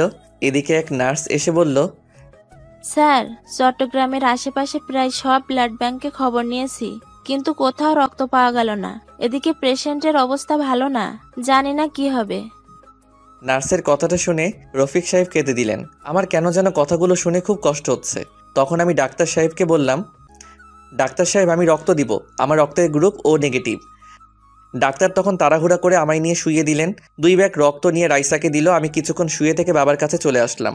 পরের দিন বাবাকে নিয়ে বাসায় ফিরি। হসপিটাল থেকে আসার সময় রাইসার বেডের দিকে তাকিয়ে দেখি একটা মেয়ে রাইসাকে জড়িয়ে ধরে আছে। মনে হচ্ছে এটাই রাইসার মা, কিন্তু মানুষটাকে খুব পরিচিত লাগছে। একদিনে তাকিয়ে আছি মেয়েটার দিকে। কি রে কাব্য, বাসায় যাবি না? এভাবে দাঁড়িয়ে পড়লি যে? বাবার কথা শুনে খানিকটা চমকে উঠে বললাম, চলো বাবা। তারপর বাবাকে নিয়ে বাসায় আসার পর বিছানায় গাটা এলিয়ে দেই। তারপর পরের দিন হঠাৎ কে যেন দরজা নক করছে। আমি দরজাটা খুলতেই আমার মাথাটা ঘুরতে লাগলো, পা দুটো কাঁপছে। আমি কি দেখছি? এটা স্বপ্ন না বাস্তব? মীরা, তুমি বেঁচে আছো? হ্যাঁ, বেঁচে আছি। তুমি কি ভেবেছিলে আমি মরে গেছি? যাকে আল্লাহ বাঁচায় তাকে কেউ মারতে পারে না। কিন্তু আমি যে স্পষ্ট দেখেছি সেটা তুমি রোড অ্যাক্সিডেন্টে মারা গিয়েছো। তুমি ভুল দেখেছো কাব্য। তুমি জানো না এই পৃথিবীতে একজন মানুষের ন্যায় আরো 7 জন মানুষ রয়েছে। আচ্ছা বাদ দাও, এই নাও আমার বিয়ের কার্ড। তুমি কিন্তু আসবেই। আঙ্কেল আন্টি সাথে জান্নাত কেউ নিয়ে আসবে। মীরা, তোমার বিয়ে মানে? কি বলছো এসব? আর আমি তোমাকে ভালোবাসি, বড্ড বেশি ভালোবাসি। আমি আমার ভুল বুঝতে পেরেছি, প্লিজ আমাকে ক্ষমা করে দাও। তোমাকে ছাড়া সত্যি আমি বাঁচবো না, প্লিজ আমাকে ছেড়ে যেও না। বিশ্বাস করো, এখন আমার বুক থেকে তোমাকে আর কেউ কেড়ে নিতে পারবে না। কান্না করতে করতে কথাগুলো বললাম। চোখ থেকে তখন টুপটুপ করে পানি পড়ছে। নিজের অজান্তেই তখন মীরার হাতটা আমি ধরে ফেললাম, কিন্তু মীরা ঠাস ঠাস করে চর বসিয়ে দিল আমার গালে। তারপর হঠাৎ কি যেন পড়ায় শব্দে আমার ঘুমটা ভেঙে যায়। উঠে ফ্লোরের দিকে চেয়ে দেখি বুক থেকে মীরার ছবিটা পড়ে ভেঙে গিয়েছে। তার মানে এতক্ষণ যা দেখলাম সব স্বপ্ন ছিল। গলাটা শুকিয়ে গেছে। টেবিল থেকে 1 গ্লাস পানি খেয়ে এসে বিছানায় ধপ করে বসে পড়লাম। আমি বুঝতে পারলাম আমি মীরাকে নিয়ে বাজে স্বপ্ন দেখেছি। তখন মুহূর্তেই মীরার মুখটা বারবার ভেসে উঠছে। তারপর আবারও ঘুমিয়ে পড়লাম। কয়েকদিন পর স্কুলে গিয়ে দেখি রফিক সাহেব বসে আছে। আমি ওনাকে সালাম দিলাম। আসসালামু আলাইকুম। ওয়ালাইকুম আসসালাম। স্যার, আপনাকে আজ আমাদের বাড়িতে দাওয়াত। সন্ধ্যায় আসবেন কিন্তু। আজ আমাদের রাইসার ৫ম জন্মবার্ষিকী। রফিক সাহেব কথাটা বলে বাড়ির ঠিকানা দিয়ে চলে গেল। এদিকে সন্ধ্যায় আমি রফিক সাহেবের ঠিকানা দেওয়া বাসায় গিয়ে নক দিলাম। নক দেওয়ার কিছুক্ষণ পর একটা কাজের মেয়ে এসে দরজাটা খুলে দিল। বাসাটা খুব সুন্দর করে সাজানো হয়েছে। আমাকে দেখে রাইসা দৌড়ে এসে আমায় জড়িয়ে ধরলো। খুব সুন্দর লাগছে আজ রাইসাকে। তারপর আমি মেয়েটাকে কোলে নিয়ে গালে মুখে চুমু দিয়ে বুকে জড়িয়ে নিলাম। অজানা এক প্রশান্তি মনে হচ্ছে ছুঁয়ে গেল আমার হৃদয়। বাড়িতে প্রায় আমাদের স্কুলের সব টিচারদের দাওয়াত করা হয়েছে। তখন হঠাৎ সিঁড়ি দিয়ে কাউকে নামতে দেখেই আমি থমকে গেলাম। নীল রঙের চশমাটা খুলে মুছে আবার চোখে পড়লাম। বুকের স্পন্দন বেড়ে যাচ্ছে, কারণ এ তো অন্য কেউ না, এটা মীরা। এটা কিভাবে সম্ভব? যাকে নিজ হাতে দাফন করেছি, যার চাঁদ মুখটা এখনো ভেসে ওঠে, কিন্তু মীরা আবার বেঁচে আছে। মীরার দিকে তাকিয়ে পলক ফেলতে পারছি না। নিজের অজান্তেই মীরা নাম ধরে ডাকতে গিয়েই গলাটা কেমন যেন ধরে এলো। তাই অন্যদিকে ঘুরে গেলাম। তখন পাশ থেকে কে যেন বলে উঠল, তানিয়া, তোমার সাজতে এত লেট হয় কেন? কখন থেকে সবাই অপেক্ষা করছি। কিন্তু আমি কিছু ভাবতে পারছি না। এদিকে রফিক সাহেব মীরার হাত ধরে মীরাকে নামাচ্ছে। মীরার সাথে কয়েকবার আমার চোখাচোখি হয়েছে, কিন্তু কোনো কথা হয়নি। এদিকে কিছুক্ষণ পর রাইসার জন্মদিনের কেক কাটলাম। তার কিছুক্ষণ পর হঠাৎ কাঁধে কারো হাতের স্পর্শ পেলাম। আমি পিছন দিকে তাকাতেই দেখি মীরা। আসসালামু আলাইকুম, আমি তানিয়া রেজওয়ান রফিক। ওয়ালাইকুম আসসালাম, কেমন আছেন? জি ভালো। আমি আপনার কাছে অনেক কৃতজ্ঞ। আপনি আমাদের কলেজের টুকরাকে রক্ত দিয়ে বাঁচিয়েছেন। রাইসার আব্বুর কাছে আপনার কথা শুনেছি। আপনি কি বিয়ে করেছেন? একদিন ম্যাডামকে নিয়ে বেড়াতে আসবেন। মীরার এই প্রশ্নের জবাবে আমি কি বলবো ঠিক বুঝতে পারছি না। এটা আমার মীরা নয়, কিন্তু মনে হচ্ছে এটাই আমার ভালোবাসার মানুষ, আমার স্ত্রী। কিন্তু আমি কিছু ভাবতে পারছি না, বুকটা ফেটে যাচ্ছে। না, এখানে আর থাকা সম্ভব হচ্ছে না আমার। তাই বিদায় নিয়ে চলে আসছি। আসার সময় বাড়ির গেট পর্যন্ত রাইসা আর তার মা এগিয়ে দিয়ে গেল। বাসায় এসে মীরার স্মৃতিগুলো ভাবতে লাগলাম। আমি জানি এটা মীরা নয়, কিন্তু কেন যেন বারবার আমার মন বলছে এটাই মীরা, এটাই আমার পিচ্চি বউ মীরা। তারপর থেকে এখন প্রায় তাদের বাসার নিচে দাঁড়িয়ে থাকি। দেখি প্রতিদিন কোথায় যেন যায় তানিয়া, যাকে আমার মন বলে এটা তানিয়া নয়, মীরা। পরে খবর নিয়ে জানতে পারি মীরা অফিসে যায়। নিজের অফিস আছে, তাই একদিন অফিসে যাওয়ার পথে মীরার গাড়ি আগলে দাঁড়ালাম। গাড়ি দাঁড়া করাতেই বললাম, এক্সকিউজ মি, যদি কিছু মনে না করেন পার্কে গিয়ে বসতে পারি? আপনার সাথে কিছু কথা আছে। আচ্ছা চলেন। তারপর একটা পার্কে নিয়ে গিয়ে গাড়ি দাঁড় করালো। তারপর বলল, কিছু বলবেন? আমার যেতে হবে। একটা সত্যি কথা বলবেন? বলেন, কি বলতে চান? আমার মন বলছে তুমি তানিয়া না, আমার মীরা। আমার মন বলছে, প্লিজ মিথ্যা বলো না। আপনি কি ঠিক আছেন মিস্টার কাব্য? আমি তানিয়া রেজওয়ান রফিক। আপনার মীরা কে? আর কি বলছেন এসব? আপনি এসব বলতে আমাকে এখানে এনেছেন? ছি, লজ্জা করে না আপনার? প্লিজ, আমি মিথ্যা বলছি না, বিশ্বাস করুন। এরপর মীরার সাথে ঘটে যাওয়া সবকিছু তাকে খুলে বললাম। তারপর উনি বলল, কি আশ্চর্য, আপনি কি আমাকে নাটকের স্ক্রিপ্ট শোনাচ্ছেন? প্লিজ, আমি জানি তুমি আমার মীরা, তুমি আমার সাথে মিথ্যা বলছো। কি আশ্চর্য, আমার বিয়ে হয়েছে, বাচ্চাও আছে দুটো। প্লিজ মীরা, তুমি আমার মীরা, বলো তুমি মিথ্যা বলছো। আমার মন কখনো মিথ্যা বলে না। কথাটা বলেই মীরার হাতটা ধরে ফেললাম, আর সাথে সাথে মীরা হাতটা ছাড়িয়ে ঠাস ঠাস করে চর বসিয়ে দিয়ে বলতে লাগলো, আমি আপনাকে অনেক ভালো ভেবেছিলাম, কিন্তু আপনার যে চরিত্র খারাপ তা এখন আর বোঝার বাকি রইল না আমার। লজ্জা করে না অন্যের স্ত্রীর হাত ধরতে? আপনার কি বউ নেই? আর আপনি ভালো করে জানেন আমার স্বামী আর দুইটা মেয়ে আছে। তারপরও আমাকে কেন বিরক্ত করেন? নির্ঘাত আমার মেয়ের জীবন বাঁচানোর জন্য আজ আপনাকে লোক ডেকে অপমান করলাম না, নইলে আজ আপনাকে পুলিশে দিতাম। ছোট লোক, নারীদের সম্মান করতে শিখেননি, মনে হয় জন্মের দোষ রয়েছে আপনার। কথাটা বলে জিভে কামড় দিল মীরা। এদিকে তানিয়া, যাকে মীরা ভেবে নিজের অজান্তে হাতটা ধরে ফেলেছিলাম, কিন্তু সে তো আমার মীরা না। নিজের প্রতি আজ প্রচন্ড ঘৃণা হচ্ছে। আজ আমার জন্য মা বাবা কথা শুনলো। সরি, আমি ঠিক এমনটি বলতে চাইনি। না, ঠিক আছে, বলবেন না কেন? আমি যে হতবাকা নিজের স্ত্রীকে কত কষ্ট দিয়েছি, এতটা ভালোবাসা সত্ত্বেও তাকে দূরে সরিয়ে দিয়েছি। তবে জানেন, এখনো মাঝরাতে উঠে তার জন্য কান্না করি। তার ছবিটা বুকে নিয়ে ঘুমাই, তার ডায়েরিটা বুকে নিয়ে প্রতি রাতে কাঁদি। 5 বছর পাগল হয়ে পাবনায় ছিলাম। জানি না আর কত কষ্ট পাবো। আল্লাহ আরও আমাকে কষ্ট দেন যেন। জানেন, যেদিন আপনাকে দেখছি সেদিন আপনার মন বলছে আপনি আমার মীরা, আমার কলিজার টুকরার মতো। কিন্তু না, সেটা আমারই ভুল। কারো মতো দেখতে বা কথা বলতে পারলেই সে যে আপন কেউ হবে তা তো কথা নয়। ক্ষমা করে দিবেন। ভালো থাকবেন। এই যে ডায়েরিটা, এখানে সব লেখা আছে। আবারও বলছি আপনাকে, আমার স্ত্রী ভেবে ডিস্টার্ব করার জন্য দুঃখিত। খুব বাজে তো আমি? তাই আচ্ছা আসি। চোখ দিয়ে অঝরে পানি পড়ছে আর বাঁচার ইচ্ছে করছে না, বুকটা ফেটে যাচ্ছে। এখন শুধু বারবার মীরার চাঁদ মুখটা ভেসে উঠছে। এদিকে কখন যে আমি মাঝ রাস্তায় এসে পড়েছি জানি না। পিছন থেকে কে যেন আমাকে ডাকছে। আমি পিছন দিকে চেয়েই দেখি তানিয়া হাত দিয়ে ইশারা দিয়ে সরে যেতে বলছে, আর আমি শুধু মুগ্ধ নয়নে তাকিয়ে আছি। এদিকে তানিয়া দৌড়ে আসছে। কি সুন্দর লাগছে, মনে হচ্ছে আমার কলিজার টুকরা মীরা দৌড়ে আসছে আমাকে ভালোবাসার পরম শিহরণে জড়িয়ে নেওয়ার জন্য। হঠাৎ কি যেন ধাক্কা দিয়ে শূন্যে উড়িয়ে ফেলে দিল। পাশ দিয়ে একটা বাস চলে গেল। আমি ধাক্কা খেয়ে রাস্তার একপাশে গড়িয়ে পড়লাম। চোখ দুটো রক্তে বন্ধ হয়ে আসছে, নাক মুখ দিয়ে রক্ত বের হচ্ছে। অনুভব করতে পারছি কেউ বুকের সাথে শক্ত করে জড়িয়ে ধরে আছে আমায় আর বলছে, ক্ষমা করে দাও আমায়, আমি তোমার মীরা, তোমার কিছুই হবে না, আমাকে ছেড়ে কোথাও যেতে পারো না তুমি। তারপর আর কিছু মনে নেই। অন্যদিকে একদল লোক এসে আমাকে হাসপাতালে নিয়ে যায়। এদিকে মীরাকে আজ পাগল পাগল লাগছে। ফোনটা বের করেই কাব্যর বাবার কাছে ফোন দিয়ে কাঁদতে লাগলো। কিরে মা, কাঁদছিস কেন? বাবা কাব্য, কাব্য কি হয়েছে কাব্যর? বাবা কাব্য অ্যাক্সিডেন্ট করেছে। বাবা ওকে ছাড়া আমি বাঁচবো না, ওকে বাঁচান বাবা। আমার মেয়েটার কি হবে বাবা? আপনি প্লিজ সদর হাসপাতালে আসেন। এদিকে মীরার মুখে কাব্য বাবার দুর্ঘটনার কথা শুনে তার পায়ের নিচের মাটি সরে গেল। তাড়াতাড়ি তার মাকে ডেকে বলল, কই গো কাব্যর মা, চলো হসপিটালে যেতে হবে, আমাদের কাব্য অ্যাক্সিডেন্ট। কথাটা বলতে গিয়ে গলাটা ধরে গেল। কি হয়েছে আমার বাবার? তোমাকে বলেছিলাম আমার ছেলেটাকে আর কষ্ট দিও না, কিন্তু তোমরা সবাই মিলে আমার ছেলেটাকে প্রতি রাতে কাঁদিয়েছো। এদিকে হসপিটালে এসে দেখে কাব্যকে অপারেশন থিয়েটারে নিয়ে গেছে।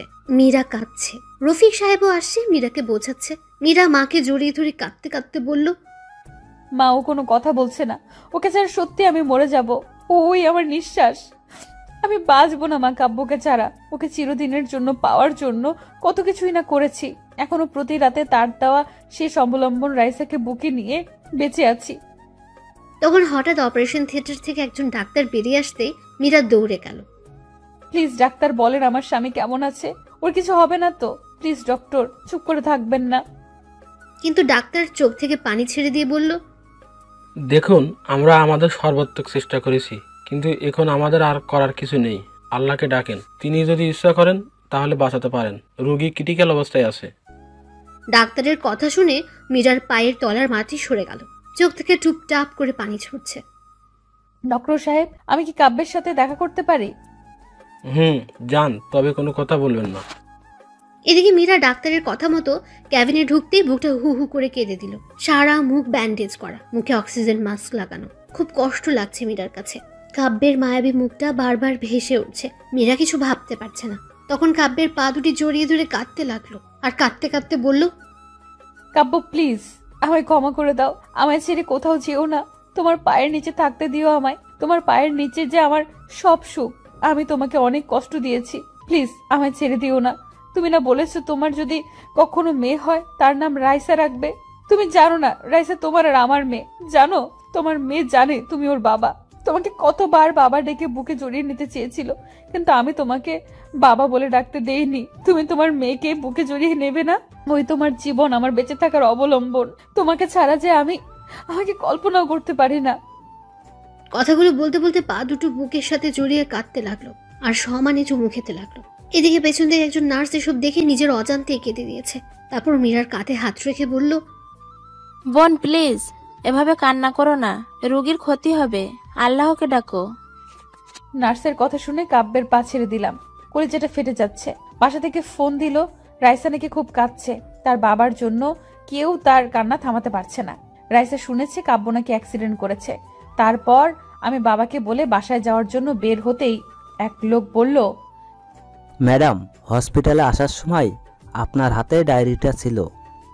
তারপর মীরা ডায়েরিটা হাতে নিয়ে বাসায় আসতেই, তুমি আমার বাসায় আসবে না, তুমি বাবাইকে কষ্ট দিয়েছো, আমি সব শুনেছি। তুমি আঙ্কেলকে ফোনে যখন বলেছো বাবা অ্যাক্সিডেন্ট করেছে, তাও আবার তোমার জন্য, তুমি আমাকে বাবা ডাকতে দাওনি।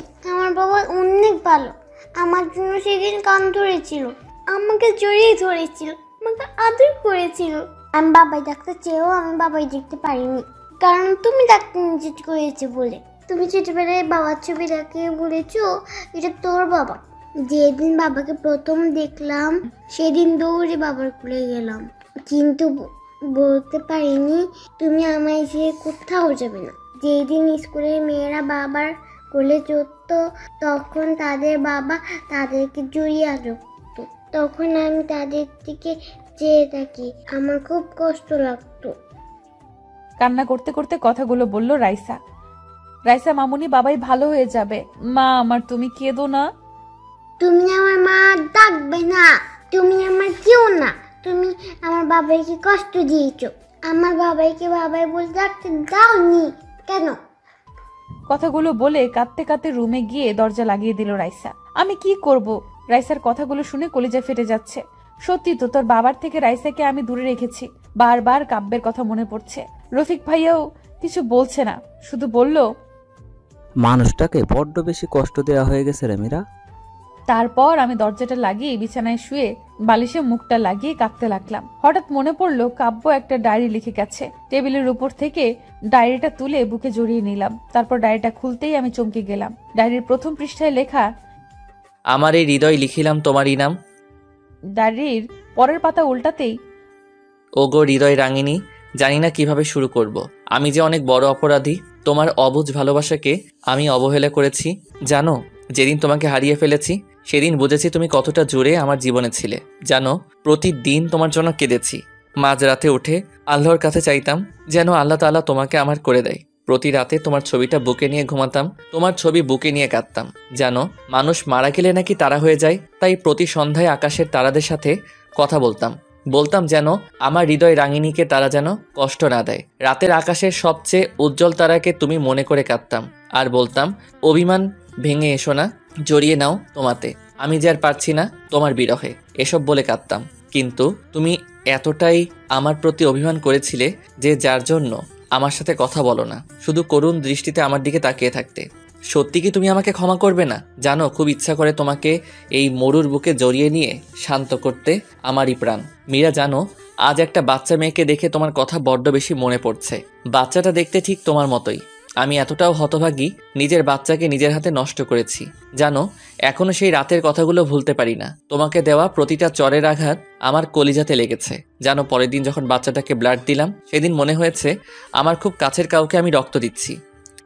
বাচ্চাটার জন্মদিন, বাচ্চাটাকে বুকে জড়িয়ে নিতেই তোমার শরীরের গন্ধ পেলাম। কিন্তু যখনই সিঁড়িতে তোমার মতোই কাউকে দেখলাম তখন সত্যি ভেবে নিয়েছিলাম আল্লাহ আমার ডাক শুনেছে। আমি আনন্দে আত্মহারা হয়ে গিয়েছিলাম। কিন্তু যখন শুনেছিলাম ওটা তুমি মীরা নও, আমাকে চিনো না, তখন আমার কলিজাটা ফেটে যাচ্ছিল। যখন রফিক সাহেব এসে হাত ধরল আমার কাছে তখন মনে হয়েছিল কেউ যেন আমার কলিজাটা দুমড়ে মুচড়ে ছিঁড়ে নিয়ে যাচ্ছে। জানো, তুমি নেই জেনেও নিজের অজান্তে পাগলামি করেছি আর বাসায় এসে কেঁদে বুক ভাসিয়েছি। পরের দিন ঠিক করলাম তোমার জন্য লেখা ডায়েরিটা তানিয়া আপুকে দিয়ে তোমার কাছে চলে আসব। আমি যে আর পারছি না মীরা, মৃত্যুর পথ বেছে নেওয়া ছাড়া আমার আর কোনো উপায় নেই। তোমাকে ছাড়া যে এখন আমার নিঃশ্বাস নিতেও কষ্ট হয়। কষ্টটা আরও বেশি হয় যখন তোমারই মতো তানিয়া নামক মেয়েটা তার স্বামীর হাত ধরে আমারই সামনে দিয়ে হেঁটে যায়। জানো, তখন বড্ড বেশি তোমার কথা মনে পড়ে। কি করব, আমি তোমাকে ছাড়া আর যে বাঁচতে পারছি না। তোমাকে নিয়ে লেখা শেষ অবলম্বনটা তোমাকে মনে করে তানিয়া আপুকে দিয়ে গেলাম। জানো, খুব কষ্ট হচ্ছে লেখাগুলো লিখতে। আমি আসছি মীরা। ডায়েরিটা পড়তে চোখ দিয়ে জল গড়িয়ে পড়ল মীরার আজকে একটা মিথ্যের জন্যই কাব্য মৃত্যুর কিনারায়। খুব কষ্ট হচ্ছে মীরার। কাব্যের মুখটা বারবার মীরার সামনে ভেসে উঠছে। মীরার কানে বারবার বাজছে তার লেখার শেষ কথাগুলো। মীরা এসব ভাবছিল আর তখনই হঠাৎ বাইরে কিছু ভাঙার শব্দ পেল। মীরা তাড়াতাড়ি করে রুমের বাইরে এসে দেখে রাইসা কাঁদছে আর খাবারের প্লেট ফেলে দিয়েছে। মা রাগ করো না, খেয়ে নাও। তুমি আমাকে মা বলবে না, আমাকে বাবার কাছে নিয়ে যাও। তুমি আমার বাবাকে কষ্ট দিয়েছো, তুমি আমার সাথে আর কথা বলবে না।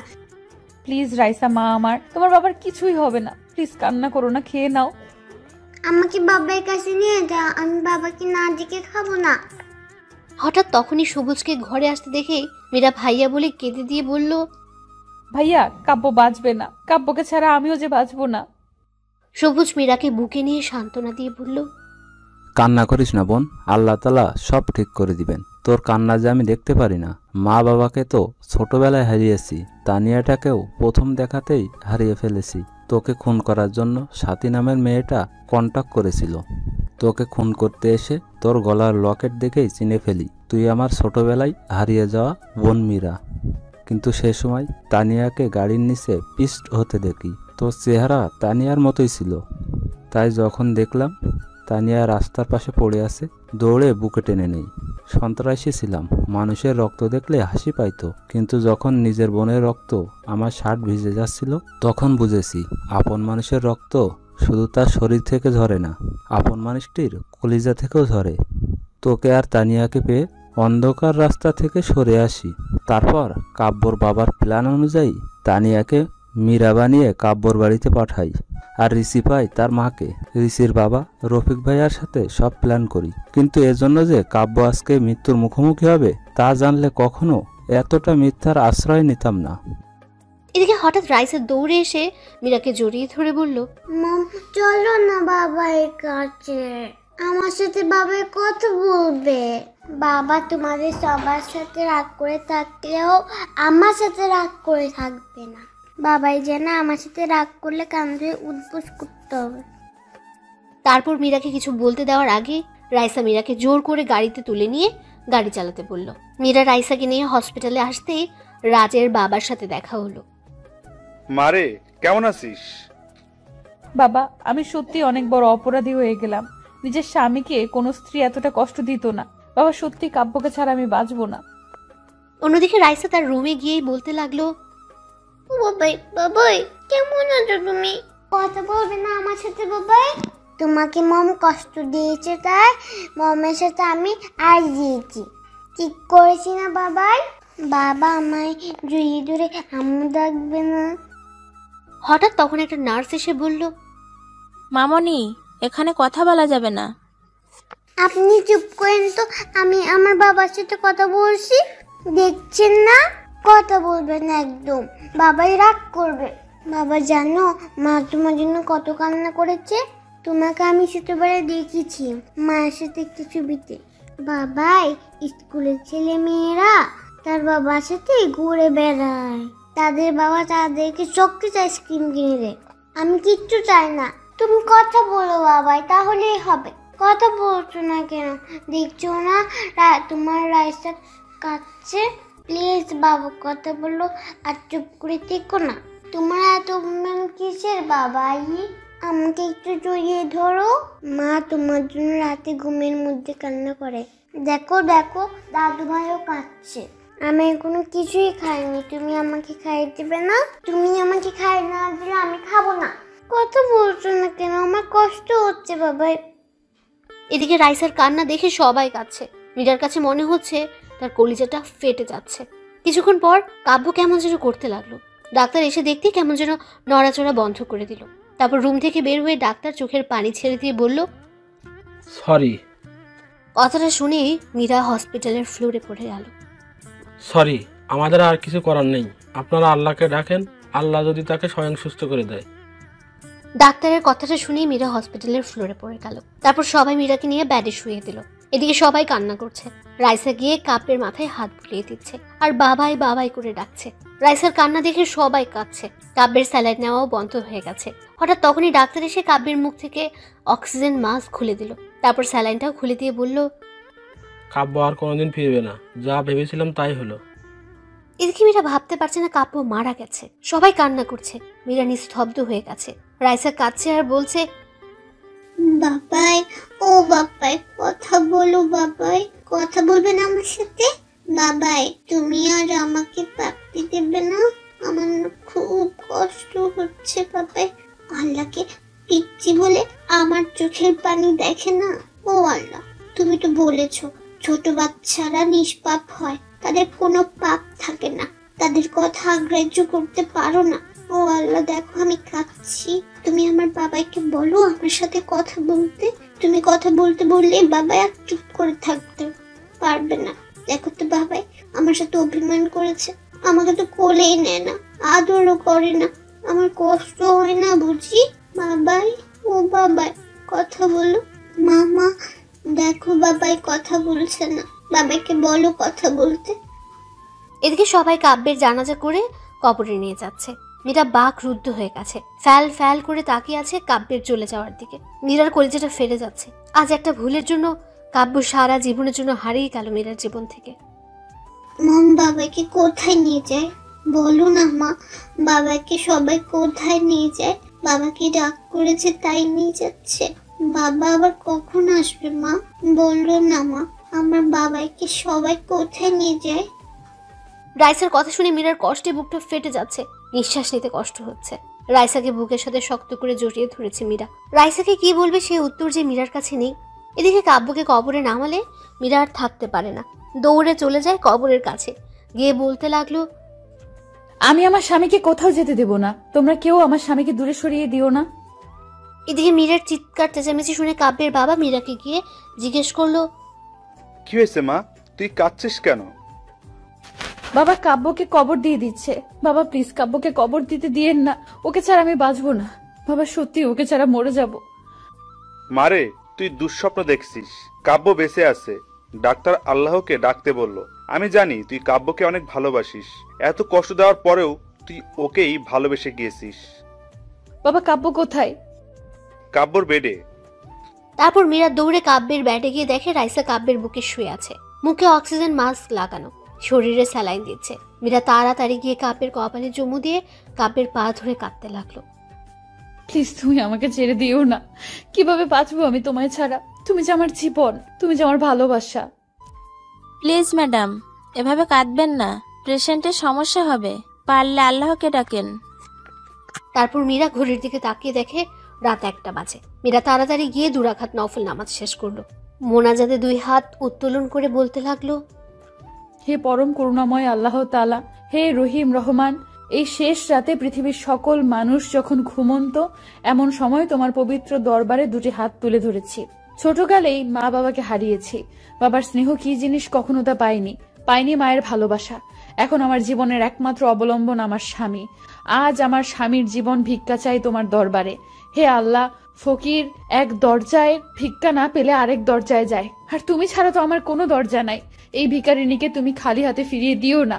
আমি কিচ্ছু চাইনি কোনোদিন তোমার দরবারে, কোনোদিন বলিনি বা অভিযোগ করিনি মা বাবাকে কেন কেড়ে নিলে। আল্লাহ, তোমার কাছে আমার স্বামীর জীবন ভিক্ষা চাই। আল্লাহ, আমার জীবনের বদলতে হলেও আমার স্বামীকে বাঁচিয়ে দাও, আমার মেয়েকে তুমি বাবাহারা করো না।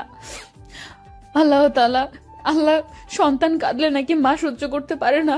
ও আল্লাহ, তুমি তো দুনিয়ার মায়ের চেয়ে তোমার বান্দাবান্দিকে লক্ষ কোটি গুণ বেশি ভালোবাসো। আল্লাহ, এই নিশি রাতে তুমি কি আমার কথা শুনতে পাচ্ছ না? আমার স্বামীকে সুস্থ করে দাও হে আল্লাহ, আমার বেঁচে থাকার অবলম্বনকে আমার কাছ থেকে সরিয়ে দিও না। নিশ্চয়ই তোমার গুনাহগার বান্দির দোয়া কবুল করেছো। এ কথা বলে মোনাজাত শেষ করে জায়নামাজে ঘুমিয়ে গেল মীরা। তারপর ভোরের আলো পড়তেই মীরার ঘুম ভেঙে গেল, আর মীরা উঠে দৌড়ে কাব্যের ব্যাডের কাছে গেল। মীরা গিয়ে দেখে কাব্যের অক্সিজেন মাস্ক খোলা। তারপর ডাক্তার এসে বলল, সরি, কাব্য আর ফিরবে না। কথাটা বলেই ডাক্তার চলে গেল। সাথে সাথেই মীরা চিৎকার করে করে কাঁদছে আর বলছে, না, আমার কাব্য আমাকে ছেড়ে কোথাও যেতে পারে না।